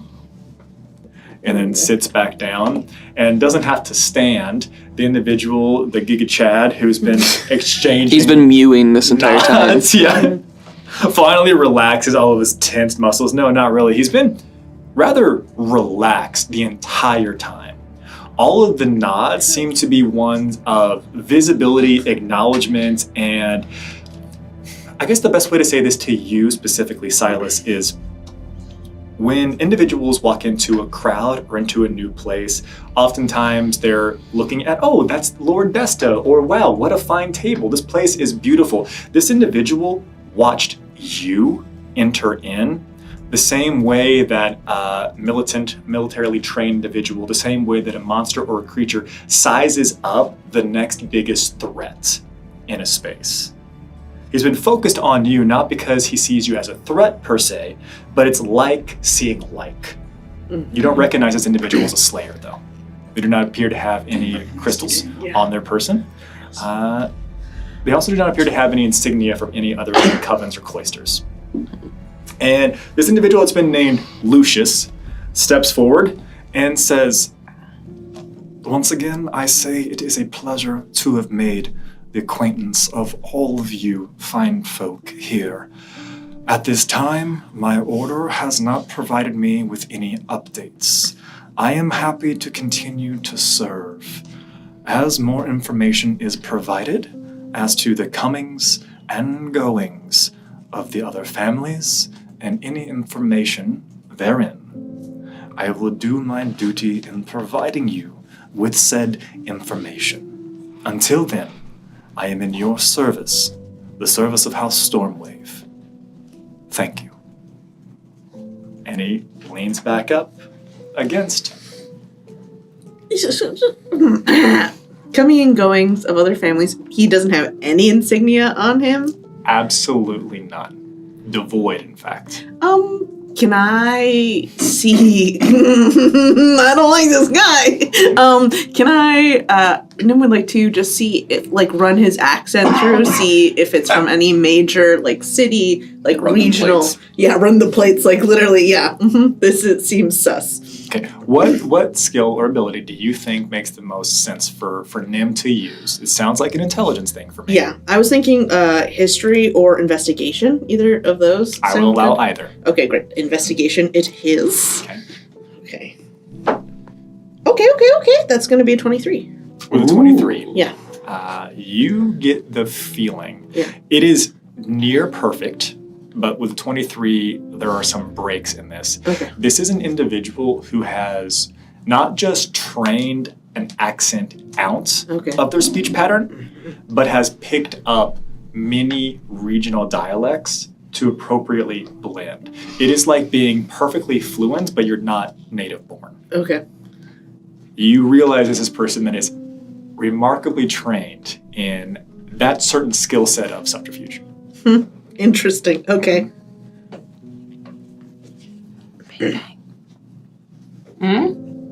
I'm not there. A reaction? Bang, bang, the forge. I would say I'm searching in a similar way to Nim, but not about the individual, about he mentioned an order, so I'm just kind of racking my brain of any that I know of that would fit the decorum of this individual. Yeah, no, feel free. History would be appropriate for that. I'm so good at this. Yeah. Yeah, you got this. Yeah. Bring home the bacon. Who is this guy? Let's see it. Let's get it. It's a 13. With a 13, first things first, although he had the carryings of a militant individual, a fighter, he held himself similarly to how you've seen other slayers hold themselves. That is not language that slayers would use. Guilds are most appropriate in talking about that. Cloisters would be appropriate for that. That doesn't ring any bells. That doesn't seem to make sense. Even for a second, you thought, well, maybe they were half trained, but they never fully crossed over. No, possibly, but probably not. There are a number of orders whenever it comes to groups of arcane casters and users, right? That makes a lot of sense. This person doesn't carry themselves like a mage. You have examples of mages here. With a 13, there are other academic groups that would come to mind, but there are orders popping up all the time. You could walk through any major city and see that a new club has opened that calls itself the Order of So-and-so. So you rule out a couple of probably nots, but you don't really hone in on the specific. He's a regional something or other. It's a regional and something or other. Certainly so. I have a question. Yes. This is for previous reports. During Nim's and I's travels, we've seen quite a bit of things. Does the being completely empty of blood sound familiar? Is it something that we have seen before? Once. There was another city, another port city specifically. Another port city that they had a very similar issue. It was a string of attacks that all seemed to be in roughly the span of like 4 to 6 months. It was an urgent start and then an immediate stop. And they gave the local law enforcement guards very similarly confusing trails to follow. In that location, there was never any perpetrator that was caught, captured. It simply stopped.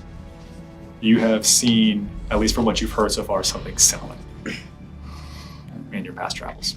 And then on the Duster Man, Pillar Guy, Giga Chad. Yes. Are his hands showing? Can we see his teeth, his lips, and all that? Are we able to see that? I just want to know, does he have sharp teeth? Does he have sharp claws? His teeth do not sharp fingernails. With your passive perception of 21, his full lips. It's hard to get past those full lips. I'll see myself out. Where's Noah?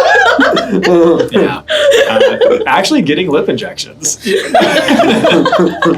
That was my thing. So you can see, yes, you can see their hands, their fingers. You can't see their toes, but you can see their teeth. I don't want to see their toes. Just join our Patreon.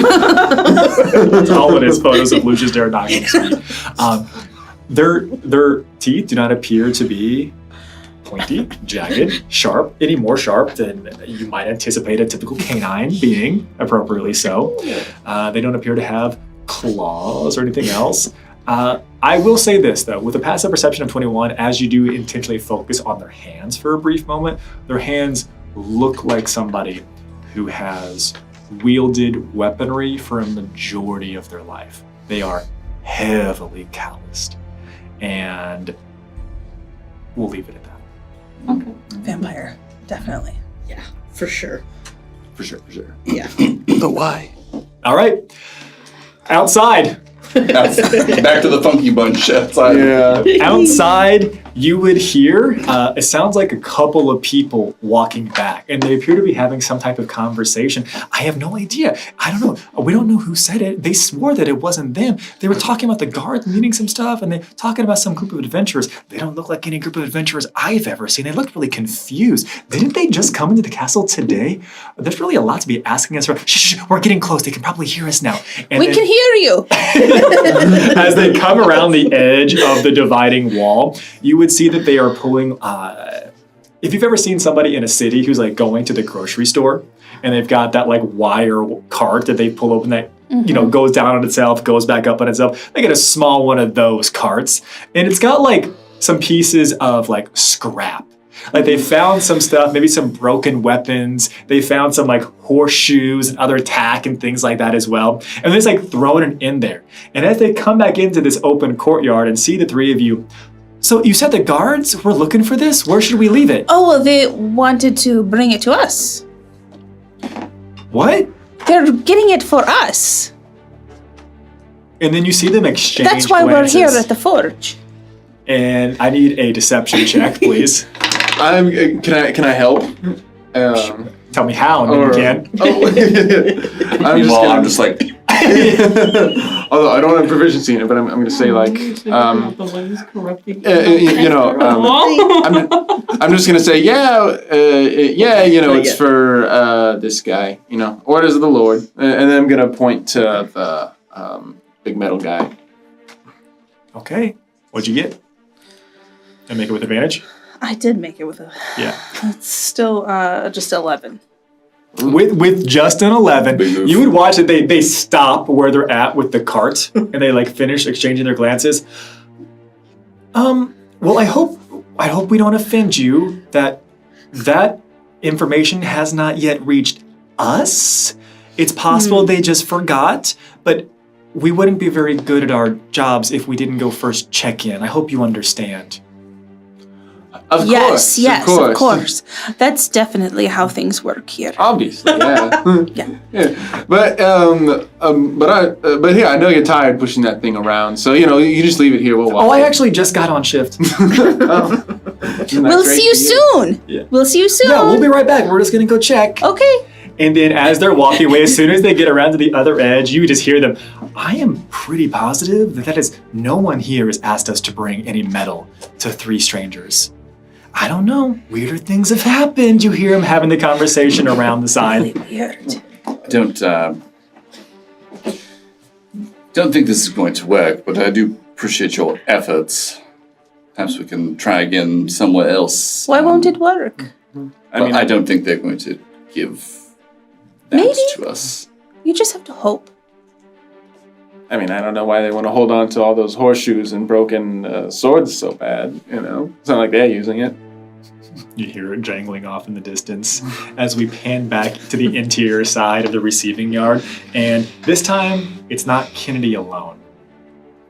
in your head, Kennedy, and in your head, Nim, you would hear the voice of Lady Ari. And she says, Incredible. For the record, you both did very well. I could not have selected better attendance. Can we respond? You may. In our head or out loud? That's up to you. That will always be up to you. I guess in my head, it's truly a pleasure to be here. Just so happy to serve. Like, yeah. Then you look at Kennedy? Like second nature in my head, I will respond, you are so welcome. And as you respond, you would watch as she once again looks at you and then looks down at your arm. And then she nods. I'm just gonna put my hand in my pocket. I move a little closer to Kennedy and just like a little lean. And with Lucius leaning back against the pillar, the small reports of the council have come to an end. And Lord Desta Esters says, well, you've heard all of the news that my council has to share. I am eager to hear what reports you have for us, Master Slayer. The floor is yours. Silas, please. Silas. Well, I guess I should start from the beginning. And I will open my grimoire to the entry that I've made about the shadow rock that had appeared. And I will approach the table and I'll set it in front of Lord Esther's. I'll say, I'll give you permission to handle this. He begins to look at it, and then almost as if understanding what you are attempting to convene, this is your property, this belongs to you, he goes to flip the page, and he stops and he waits. He looks at you to see if that's okay. And he flips forward a couple, flips back a couple, and then realizing that it's just this section on the Shadow Rock, goes right back to it. For those of you unaware, I arrived yesterday. A lot has happened in the past 24 hours. Some of which you are aware of, and some of which you're not. I'll fill in where I can. To address the points I was asked to be here about, these illnesses, these blights, disappearances, these disturbances, and these sightings of unknown beasts, I can't say I know much. I can say confidently that I'm not well trained in medicines. I'm not well trained in these arcane fonts. And as such, for better or worse, I found myself surrounded by people who may know more. So I'll ask them, and let them know as little as possible, again, as per your request. You see, this group I'm traveling with, again, was not sought by me, but by chance. And at your request to keep a low profile in these past hours, really, I've known them, they have performed a stage play for an interesting individual that I take question of.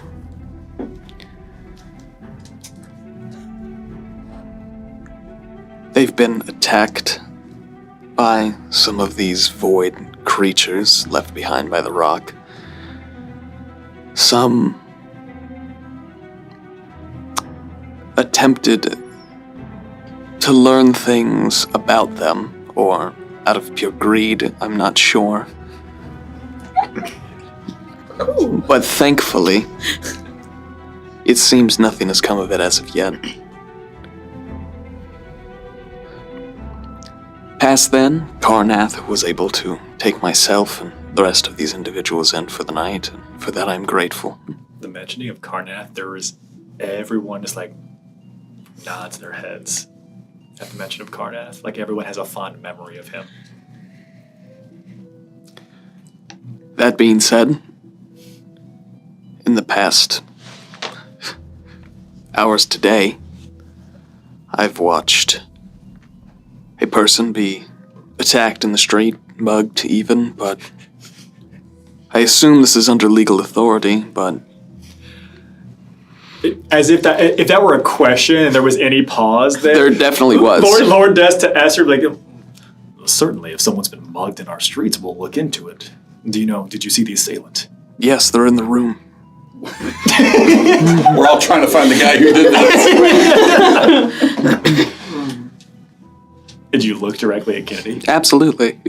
I have a stone face. Wow. You do. You've got a poker face. What a narc. Yeah. You would see that, because again, you're in this marble gazebo, and it kind of echoes out a little bit. Some of the royal guards come up to the front, that raised dais area, where Flick had been giving their reports, and you would see that Lord Desta kind of puts up a hand, waits some moments, if you will, looks to you.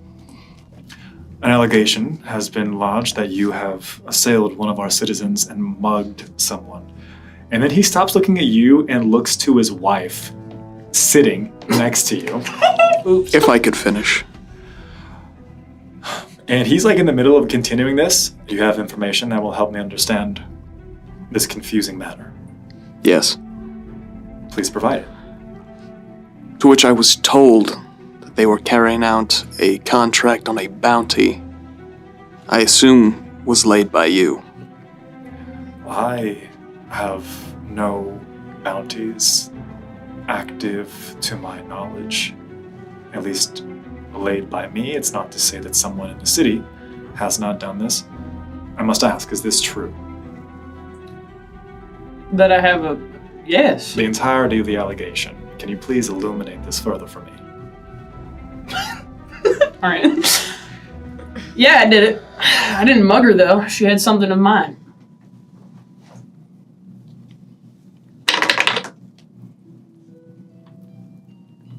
And you would watch as he looks to his wife. And there's probably a couple of seconds. And you watch as he nods. And she continues just looking forward. And he says, and the guards step back. Slayer Silas, please continue your reports. All this to say, discretion is not the strong suit of these individuals. Additionally, there were tremors that have ceased. I assume. And how long has it been since the basement incident, as I will refer to it? Hours! Yeah. Mere hours, folks! Right, I'm looking for a specific, like... realistically, the time it took you to get here from the morning activities, now it's a little bit probably past noon in the early afternoon, late afternoon even. So I would probably say somewhere between 4-5 hours since you left the basement. In the past 5 hours or so, and I will turn to what I assume would be this mage. Their name's escaping me. Algray. Is that correct? Yes, roughly. It's hard to calculate specifically because there were pauses between them, so it's possible that it stopped earlier, and maybe now we're just noticing it. But and you watch as she just like stops. 5 hours, you say? Yes. That's pretty close. Yes. 5 hours ago, in one of Karnath's storerooms, or the taking over of one, should seem there was some sort of pathway. I can't quite grasp it myself. But inside were 3 dwarven individuals and the large automaton that you saw me enter with. The mentioning of a pathway. The individual that I've named Lucius, you would watch as he shifts weight from one foot to another and no longer appears to be leaning up against the pillar. Appears to be a little bit more attentive to what you are saying. During that brief exchange, as we tried to figure out what was happening ourselves. We were attacked by these dwarven individuals. One of them is no longer with us. Kennedy has a poker face. Yeah, I don't, but he does. So you can understand my delay in making it to these council meetings. People have died every 12 hours since I've been here. My life has been in danger in all this time.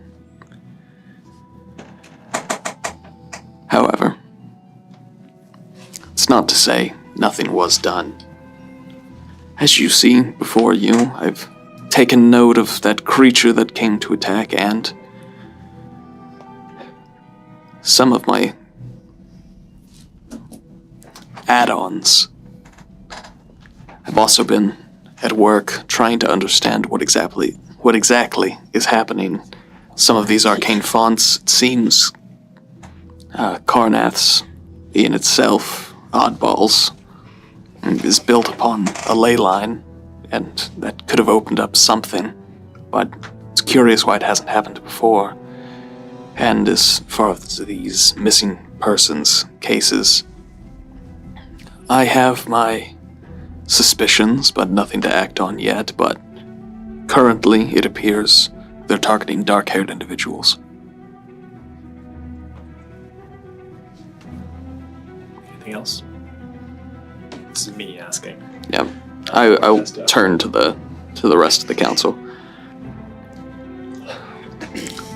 What I can't tell you is exactly how I plan to fix all this, but I won't lie to you, and I'll answer any other questions you have of me. There is a pause for a couple of seconds, and they kind of let everything that you shared sink in, because pieces of it are helpful to multiple individuals who were at this table. And then eventually, it's Lord Desta first. He says, Slayer Silas, you say you've only been in this city for but a day. In that day, you've accomplished much, even if you do not feel that or think it yourself. You've done much because you say you lack the skills in the physic. You lack the skills of investigation that you require, yet in but a day, it seems you've surrounded yourself with individuals who will help you where you are lacking. It is truly noble, and what I would expect of anyone in my realm and anyone in my city. Mm-hmm. As for your concern, as it pertains to not raising unwanted suspicion as to what is being investigated or what is being worked on, I will remind you that was the eagerness of my son in drafting that. And he goes and he is wearing a couple of rings, and off of his right hand, right ring finger specifically, he pulls out a ring. And you're up there in the area. He stands up and he kind of brings it over to you. And he says, this is what all of my guards, any individual, will recognize this in the city. This is considered a ring of passage. If you show this to anyone within these walls, within reason, you will be aided, assisted, provided sustenance, space to lay your head.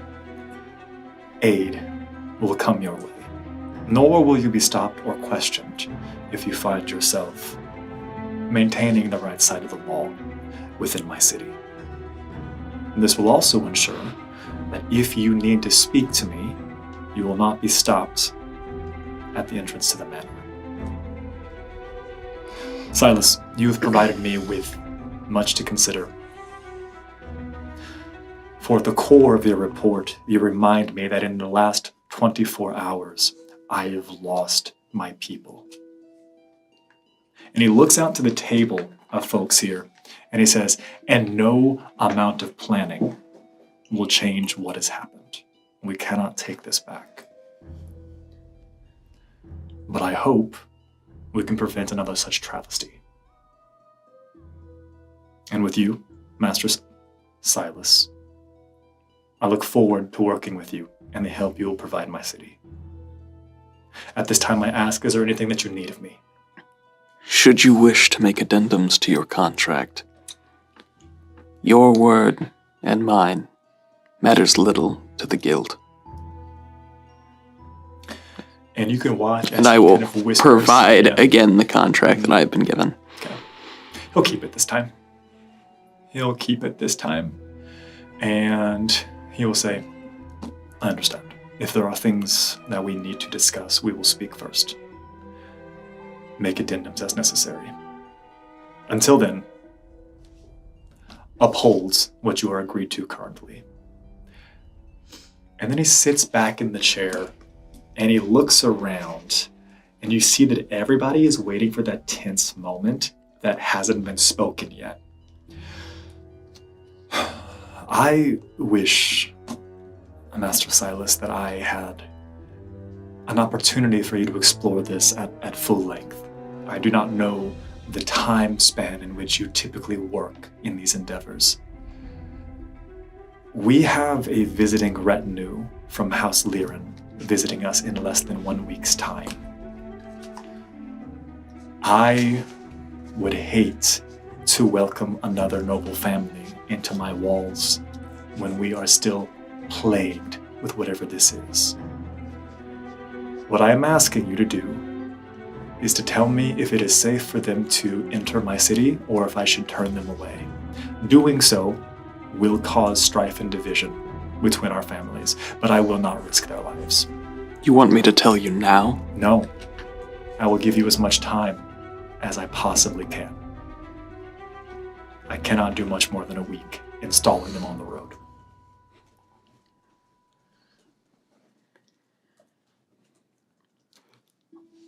Then I should start with what I know.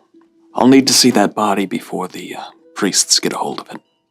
The lizard folk seems to be sucking on something that he'd earlier placed in his mouth.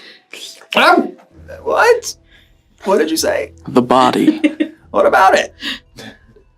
Where is the body? That's right. And he does that thing where he maybe forgets where he's currently at for a moment, and he goes to point at something on the table. That's right. Well, that's obviously back in my morgue. That's where we keep the bodies. It's certainly not where I'm at right now. Sir, I'll remind you I'm not from here. Neither am I. He stares off. Oh, you wanted me to take you there? No, I just wanted you to tell me where. If you say so, Sonny, I'll show you. I give Kennedy a look of I deserve this. You do. And he just continues to sit back down, waiting. He's done everything he possibly can. He's told you he'll take you. Yeah. And then he sits back down. He stood No, for that? It was if you imagine somebody who's He thought in a about chair, it. There's this is sitting, this is standing, back to sitting. That was maximum effort. You know when He's out of breath. You know when you have to follow somebody in a video game and it's the worst thing. Oh, the pacing. Yeah, that's actually the entire next 2 episodes. If you get too far ahead, they stop. I'm just gonna shout buzzwords at him as we walk, see if that jogs his memory. Anything else that you need? I'll need that back. Then I'll gesture at my grimoire that has been left on the table. Yeah, he finishes reviewing the information that he currently has before him. You would also notice that the individual, Giga Chad Lucius, has been also looking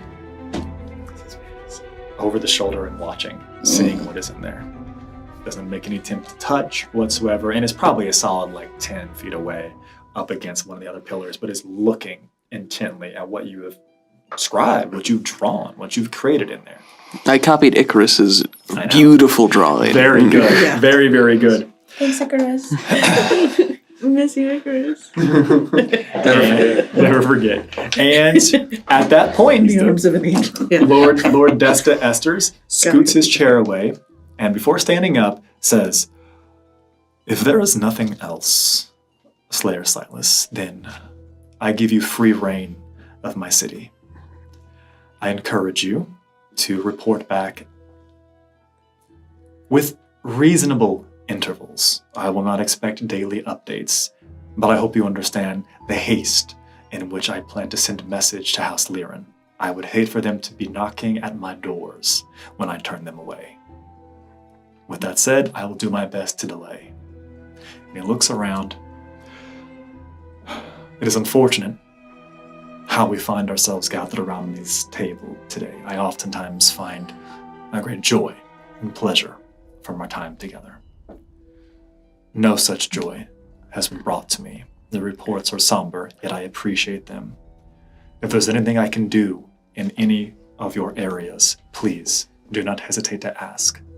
But with that, I will conclude the meeting of the small council. Thank you, everyone. You're excused. And they all kind of get up, and seemingly all of them quite successfully. The only difference would be this ancient lizard folk. There's a couple of clatterings of scrolls and wands that fall out of Algary's hair in her hands as well. But you would notice that Lady Ari doesn't get up. She doesn't go to leave whatsoever. And they all begin to leave and exit, as does Lucius. Flick stays here. The only people who are remaining here in this space are Desta, Jukari, Lady Ari, Flick. The other attendants all appear to be ushering out at this time with the rest of their people. Mm-hmm. What do you two do? Obviously staying with Lady Ari, right? I'm staring down Silas. Yeah. What are you doing? There's just one ask, if I may. Speak it. On my way here, I found myself in a precarious situation, and I find myself without a blade. It does that. He looks over, doesn't want to get involved, looks back at you. I only ask you, open up your armory for that simple tool. Done.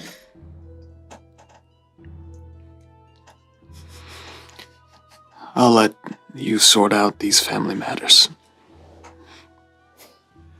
And with that, Silas, this ushering of I'll let you figure out your family matters, almost at the same time, Nim, Kennedy, you would hear in your head the voice of Lady Ari, and she says, "Your work has been substantive. Thank you for the assistance you provided me as filling in for my attendants. I, in fact, do not know where they're at. It's been 7 years. You are excused now." Well, thank you for the opportunity, and if you have any need of us in the future, please don't hesitate to reach out. And she continues and she says, "I will leave this link open for the next 24 hours if you need anything. Consider it a boon for a job well done." 24 hours. You up? Get out of my brain. Kennedy? I don't respond because I'm booking it to Silas. I'm waiting at the bottom of the stairs. Okay. I'll sound her out. I want to walk like just a little slowly and see if I can get the beginnings of the conversation. Maybe. Yeah, of course you can. Of course you can. I'm only rolling to see how much he tries to hide it, and he doesn't. As soon as he thinks everyone is out of earshot, Lord Desta Esters essentially just starts being like, "Spill it. Tell me of your adventures. Tell me of your stories. Where have you been? I want to hear everything that you've been getting into for the past 7 years. I don't want to waste another moment. Tell me everything." That's what you hear. I'm gonna feel so bad about stealing his wife. We all do. Hold on. Are we going after the scholar or the wife first? Yes. Oh, great question. Yes. Wife's busy, I guess, so scholar. I mean, yeah. Fair. But you got that direct link. God, you're right. I don't know. I guess Which means we can get back to it later. We got 24 hours. We got 24. Kennedy. She only gets one. Kennedy, you make it down the stairs. Silas is waiting. Nim's a little bit behind for some reason. You know some. I do. That 98%. Hey, Slayer, I think they're at the forge. you have your contracts, and I have mine. I don't ask you about your business. Don't ask about mine, got it? Never did. Don't share my business either. I'm going to do my damn job. Your job and my job are separate. That woman had nothing to do with your job. As soon as you started hanging around me, it became my job. Your job of not having a blade and saving people? That job? Yes, the job I was hired for this city. If you operate in this city, Nim, it falls there's no under my way purview. that You have not made it to them now. I think I'm gonna kind of just stand at the top of the stairs, let the boys figure this out. This is an important skill for Kennedy. Just stay back. Yeah. I'm like a 27-year-old man. He's learning. Go be Same. Or same coin, sorry. Anyways, my business is not your job. I hope not. Just because I'm with you, because the person I travel with wants to be with you, does not make me your business. Do I make that clear? I understand what you're trying to say. Silas, I swear to God, I will kill you if you do that again. Do you understand me? I don't think that you're in the position to threaten me. Coming from the man that has no blade. I don't need one. Now, are you going to continue to threaten me? If you get in my business, I will. Your business is scattered to the winds. I don't know when I'm stepping in it and when I'm not. If you So see I will me dealing with continue something, to mind share your own. the things that I need to the person I was contracted for, to the Lord whose lands that you stand in. What did that have to deal with you saving people of this town? I'm sorry, was it not a person that lived in this town that had something of yours? Passing by as I remember the house. You seem to be confused about what exactly it is you're looking for. No, I'm not.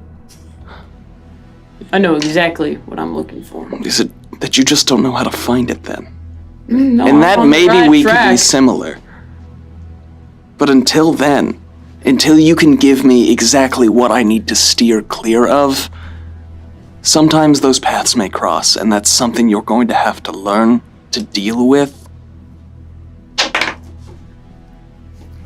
Or you can continue to throw fits at me. Fits? So are you going to tell everyone that you're going to share their personal business? Or should I tell them that? Feel free, it was never a secret. As I said with the Is that council... why you didn't want them in the room? As I said repeatedly, and I need you to listen to this, I operate under contract. It was no secret what that thing said. As you were privy, as part of that small council, as the Lord instructed, I had shared, act with discretion. Oh, is that why Icarus immediately started following you when you walked in this town? Because you were being discreet. I cannot control everyone in this city. I'm just saying it You're a sounds perfect very example discreet of to that. me. I don't have time for these petty squabbles.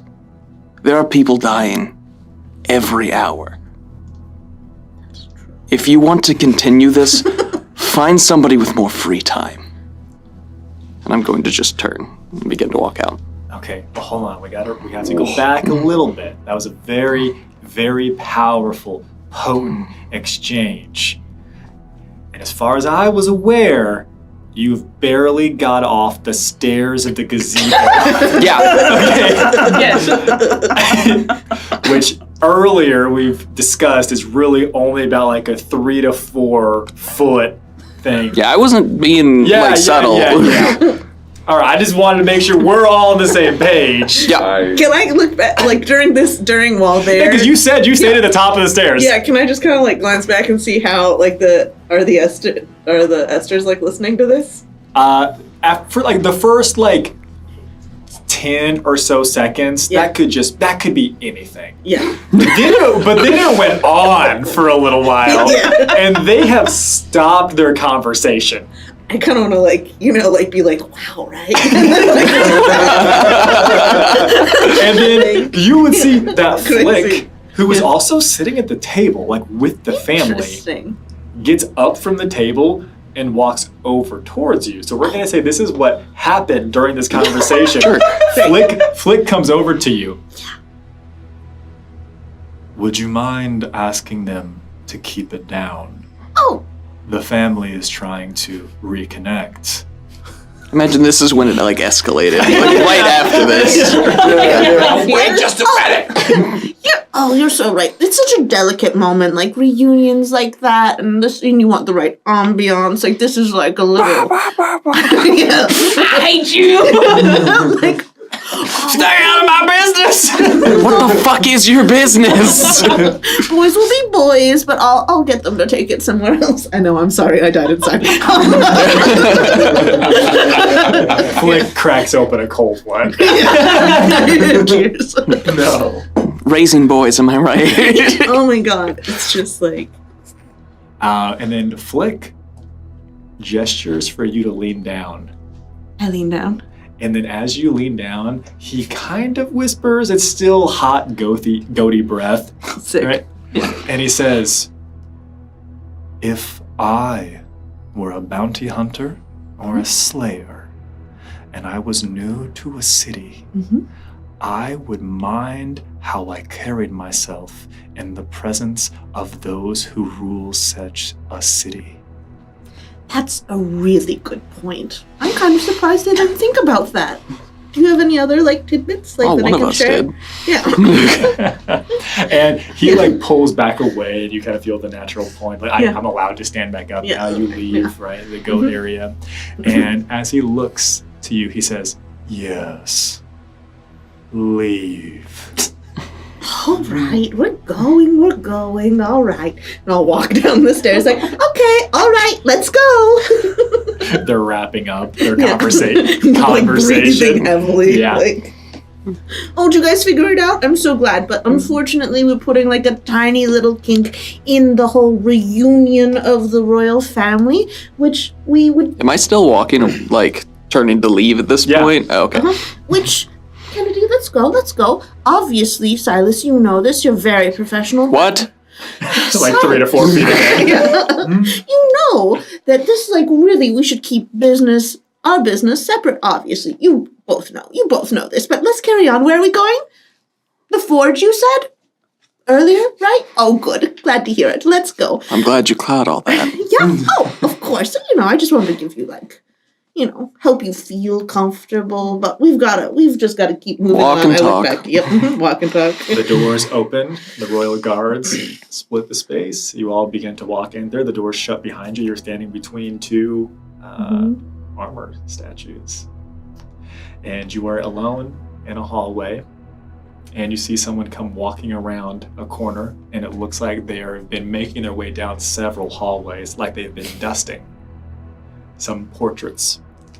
And they see the three of you come out, immediately stop dusting, and then bow and put their hands in front of them. The fort. And with a passive perception of 21, you would see that it looks like they maybe brought the wrong pair of shoes to work today. Why are your shoes different? And this individual, I am remarkably embarrassed. On the way in today, I stepped in something most foul. And so I put these on. Please don't tell on me. Do you need like new shoes? No. No, I don't have anywhere else to store these today, so I don't want to exchange them. We're actually investigating stuff for the Lord of the City, so, and I'm just so curious about, what did you step in? Where was it? We're just investigating any, little matters. And it kind of gets at, that, grimace nasty thing. I don't know exactly. I thought it was goat manure? Oh...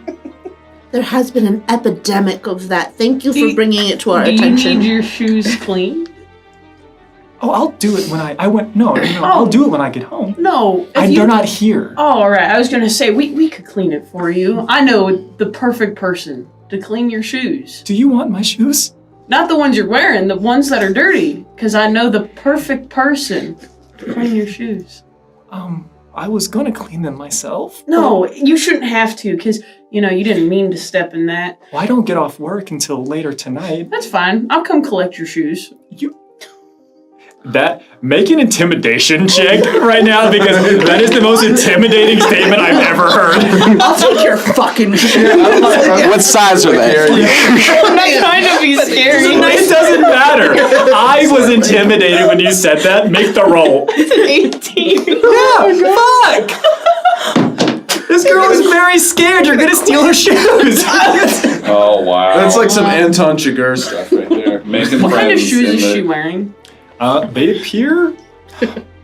They got a 3-inch heel on them. They do not have a 3-inch heel. The only thing that comes to my mind is if they maybe only have a pair of work shoes and a pair of dress shoes, they had to put on their dress shoes instead. So it's Sunday's best energy, really fancy shoe. That's why it doesn't really match very much. They're a little bit of an off pale powder blue, and it almost looks like they have these wing insignias on them. They look very pretty. Give me 1 second. And I'm going to turn my back. I look very suspicious, I know. Where no one can see me, Sure. Help me out. I stand in front of you. Thank you. I casually lean. Can I make my porter appear and reach inside and see if there's any cowboy boots or any nice shoes that are better than the dress shoes that it would be better to work in? I'm going to give Nim an opportunity here, because the answer is yes. You find what you're looking for. You got a couple other pairs of cowboy boots in there. You got a couple pairs of sandals. You got some slippers in there. You got options. I go eepy. Right? Yeah. Nim and Silas, as soon as Kennedy turns their back and hunches down over to start looking down into something, you watch the person who is now scared shitless that they are pulling out some type of weapon to steal their shoes, book it. As soon as you turn your back, you hear their pitter-patter of feet and they run off down the hall. Shit! Can I go after them? With a new pair of shoes? Oh, no. Here's what I'll allow you to do. I want you to make a survival check for me. I would also allow investigation. Here is why. This person goes around the corner, and then you hear what sounds to be the slamming of a door, but there are no doors in that hallway. What if I gave you a 21? What was the total roll? 18. The original roll, excuse me. You start going up and down, and you're like, wait a second, what is it? You just heard something close? You cannot find it.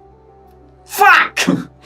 Well, if you're still here, I have these nice shoes that you can work in that are better and probably more comfortable, and I will leave them in the hallway for you.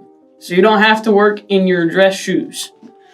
And you place the boots, a reasonable pair of working cowboy boots, Yep. in the hallway. Yeah. Mm-hmm. And you exclaim this. What were you doing during all this, Nim? Just watching Kennedy work, Yeah. Uh-huh. Silas? Going back to the front door. This is the most aggressive way to do a good deed. It's like They're in a very aggressive mood. it's like we're a murder cobbler party. Wait. Stop! I'm trying to help you. You leave the boots, and you're already making your way to the front door. Eventually, you two begin to make your way back, maybe the opposite direction that you would come earlier. It's still a faster way, which would be funny because by the time you get back to where you know the front door to be, you would actually see Nim and Kennedy already there at the front door, unless you all would have left separately. Oh, I left. Oh, okay. Okay. Wait. I went outside. Okay. Oh, yeah. I'll be waiting I was gonna wait by the front door. That's fine. Okay. Yeah. I'm mad. That's right. Okay. Kennedy goes outside. You see where Ramshackle is. You see where the Steel Defender is. You see where Misa is. The door's shut behind you. You are waiting at the front door. Eventually, Silas comes that direction. I just, what are you, Kennedy, what are you doing in the street? Masking where the forge is. You would see Kennedy have a conversation with somebody, and one of the guards just points. Thank you, my good sir. So I'm just like watching Kennedy and waiting for Silas. Kennedy is out of sight, and Silas has arrived. Oh, well, the forge is this way. All right. So do they train you how to give presentations at Slayer School, or is that just, you have to pick it up as you go? Jesus.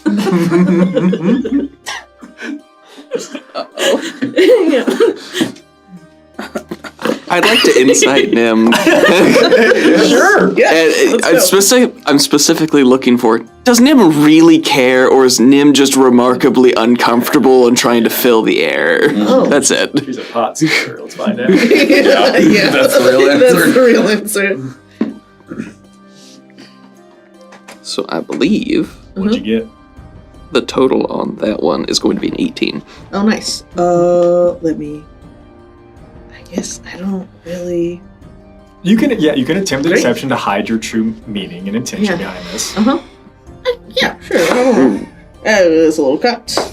That's still not great. Yeah, I don't succeed, but I don't think she's really trying to hide it. I think she doesn't really care. Right, perfect. Cool. Yeah, thought so.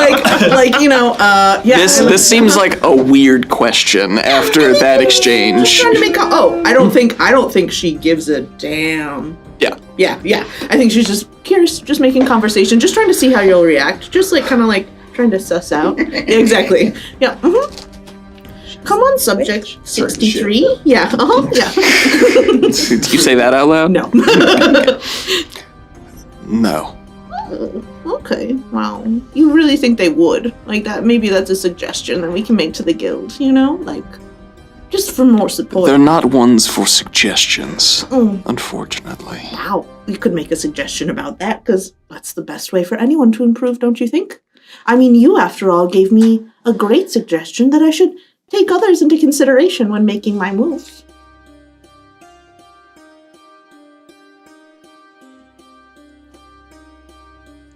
Do you have something you'd like to say, Nim? I think I already said it. If you could speak plainly. I genuinely don't know if I can.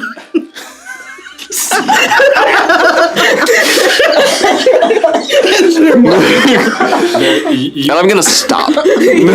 There's a couple of guards that's out in the yard there that you happen to be by, and you think under their breath you hear one of them go, "Damn."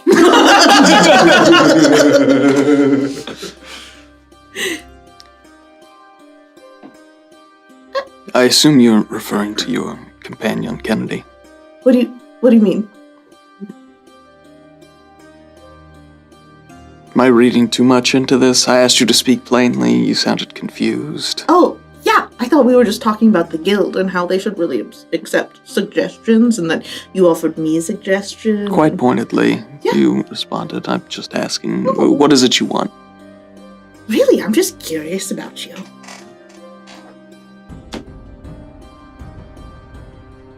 Yeah. That's it. Aren't we on a timeline? Didn't you need to get to the forge? We're so close. No, I'm actually just waiting for the rest of them. If they could meet us halfway, that would be ideal. Yeah, hopefully. I mean, Shibanu should keep them in line. Smash cut. Can we smash cut? We can smash cut permanently right there. I mean, I've been selling books for weeks. I've sold everything except for the coffee table books. And you know what I'm now realizing? People don't have coffee here. So they don't have coffee tables. That's why they're not buying the coffee table books. And Lazavra Hellas doesn't even like tables at all. Right? And this city is so weird. Now we're in that difficult space where, I send a message to meet us at the forge, but they're taking a long time. So do we go out and find them? Or do we, keep waiting? Because if we go I out... still hope that some of that metal is going to come over here anyway. I don't know that it's going to. Perhaps we should. I've been selfish. We're not here to cater to my whims. We should find the rest of the group. Are there any, is there any metal lying around the forge? Can I look around? No, you certainly can. If you want to make the roll, go ahead. Yeah, let's start there. Let's start there. Perception. The thing that we maybe could have done multiple smash cuts ago. Perception. Yeah, sure. Sure. Oh, I only got a 13. 13 is enough to see the obvious scene before you. Not only is the forge inactive, right, but there is nothing here usable for this work. There's not a working forge, right? Oh. This is something that was the old castle forge, right? I see. It is inactive. It's like the historical forge on the tour. Yeah, it would have taken so much effort to get it relit and reactivated. Giovanni doesn't know anything. Yeah, I know, but you don't see any appropriate tools or supplies. You don't see any type of burnable fuel. It's filled in with cement. Either here as well. You see that it is not that it is unusable. It is as far away from usable state as it can be without being impossible to use. See, as someone who does not have to eat or drink or do any... Where is the button? I was fully prepared to spend 3 days getting this up and running, but I didn't give you that information. Hey, looking at it. I'm starting to think. Yeah, with your 13, you actually see that there is a plaque now that you finally have realized. It says, Ye Olde Castle Forge. Inoperable since, and it has a year below it. Ah. Well, last time you were here it was running. Yeah. This was running 80 years ago. So I do think that we should go join the rest of the group. Yes, I've been dreadfully selfish. I apologize. We should go find the rest of them, and I will attend to this errand. You can tell it is bothering him still.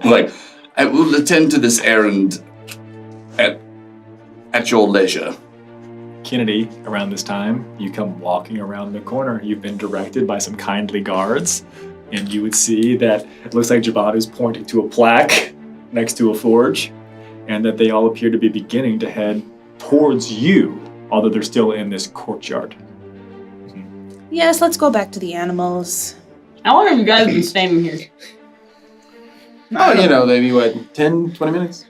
Yeah, it would have been a little bit closer to 40, but not a full hour. Yeah. No short rest. We've been here for exactly 41 minutes and 30 seconds. At the forge or in the total tour? The total time. So you're probably accurate. Maybe at the forge for 20 minutes. So are you We've been here for exactly 22 minutes and 39 seconds. So are you historians? Is that why you were here so long? Yeah. We're just... I've been here for 4 days. Trying to get out. Let me out! It's obviously a salad fork.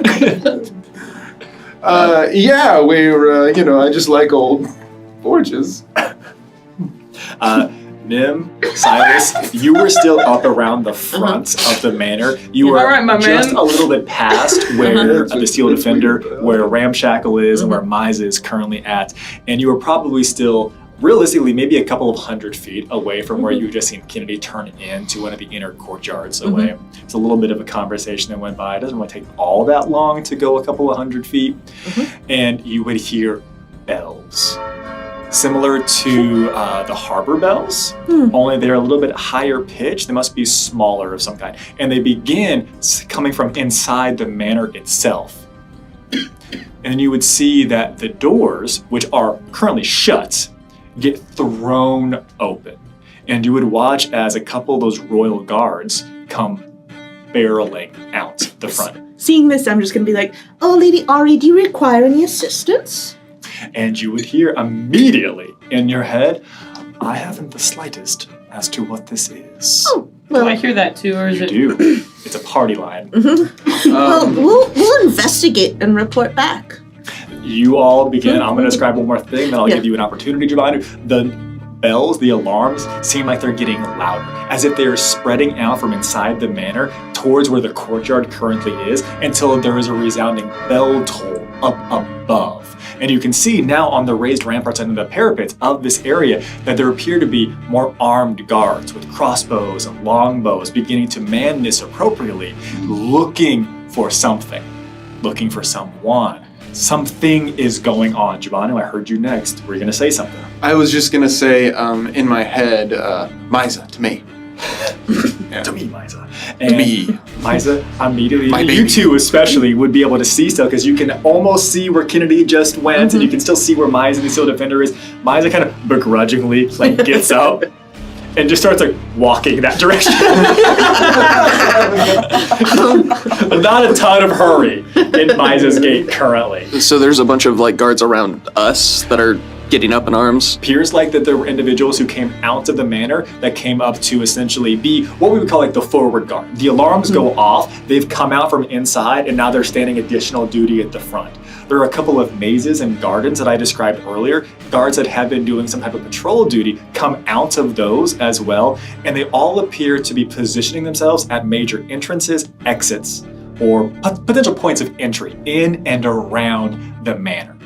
They seem to be, the ones who came out at least, most concerned looking back towards the manor. They're not standing with their backs to the door. They came out and down the stairs, and they're holding their halberds towards the front door. What's going on? And as soon as you ask that, one of them turns to look at you, and they begin to mouth and say something's been stolen, and there is a crash coming from the third story of the keep itself, where there is this beautiful circular stained glass window. You hate to see it. You love to see it. Cinematic. You see that there appears to be a figure, a humanoid figure, come busting out of this. Third story, roughly 25 to 30 feet up off the ground. Their leap seems to be slightly supernatural in that they don't just jump out and fall down to roughly where the stairs are, which would be roughly maybe 75 feet to 100 feet away from you two currently are at above the main door. They seem to jump out approximately 35 or 40 feet, and as they come barreling down towards the ground, you watch as they get just a foot above the ground, there appears to be some type of cloud or cushion that squirts out. They fall directly onto the ground. They don't appear to take any damage whatsoever, and they take off at a breakneck speed that appears to be much quicker than a typical human or mortal should be able to do. You weren't as focused on it, but I'll give this to you, Nim. Looked like they were wearing some pale blue boots with wings on them. And you see someone standing up in the stained glass window call out, "Thief! Stop them!" And that's where we'll end tonight's episode. Interesting. Yeah. You all could have stopped that. If only you would have given them the boots. But you made me roll an intimidation check when I said, "Give me your shoes." Because you scared me with your boots. You did so good, Kennedy. So if the boots get, hold on, in the prime timeline, the boots do get to this person, and that stops this event? No. Okay. No. All right, cool. Certainly Pretend not. Right. Well, I was clarifying because that's exactly what you said. What I'm saying is if Kennedy would have went through with what the next reason reasonable step was tying this person up and putting his boots on them. Obviously. Then the timeline could have been changed. Right, and that's right. what I thought was going to happen. I was very startled. According to Kennedy's track record, that's exactly what was going to happen. Take your cloak, and I'm going to put some new boots on. However, I would like to asterisk, it would be a hog tie. That's what Kennedy knows. That's for Oh my god. Enjoy your new shoes. Again, see our Patreon. Well, join us next session to see what happens to this thief. Is our party going to give chase? Are they going to try to figure out what's going on? Are they going to go inside and help? I've got no idea. We'll find out together next time on The Shifting Realms. Have a good night, everybody. Bye.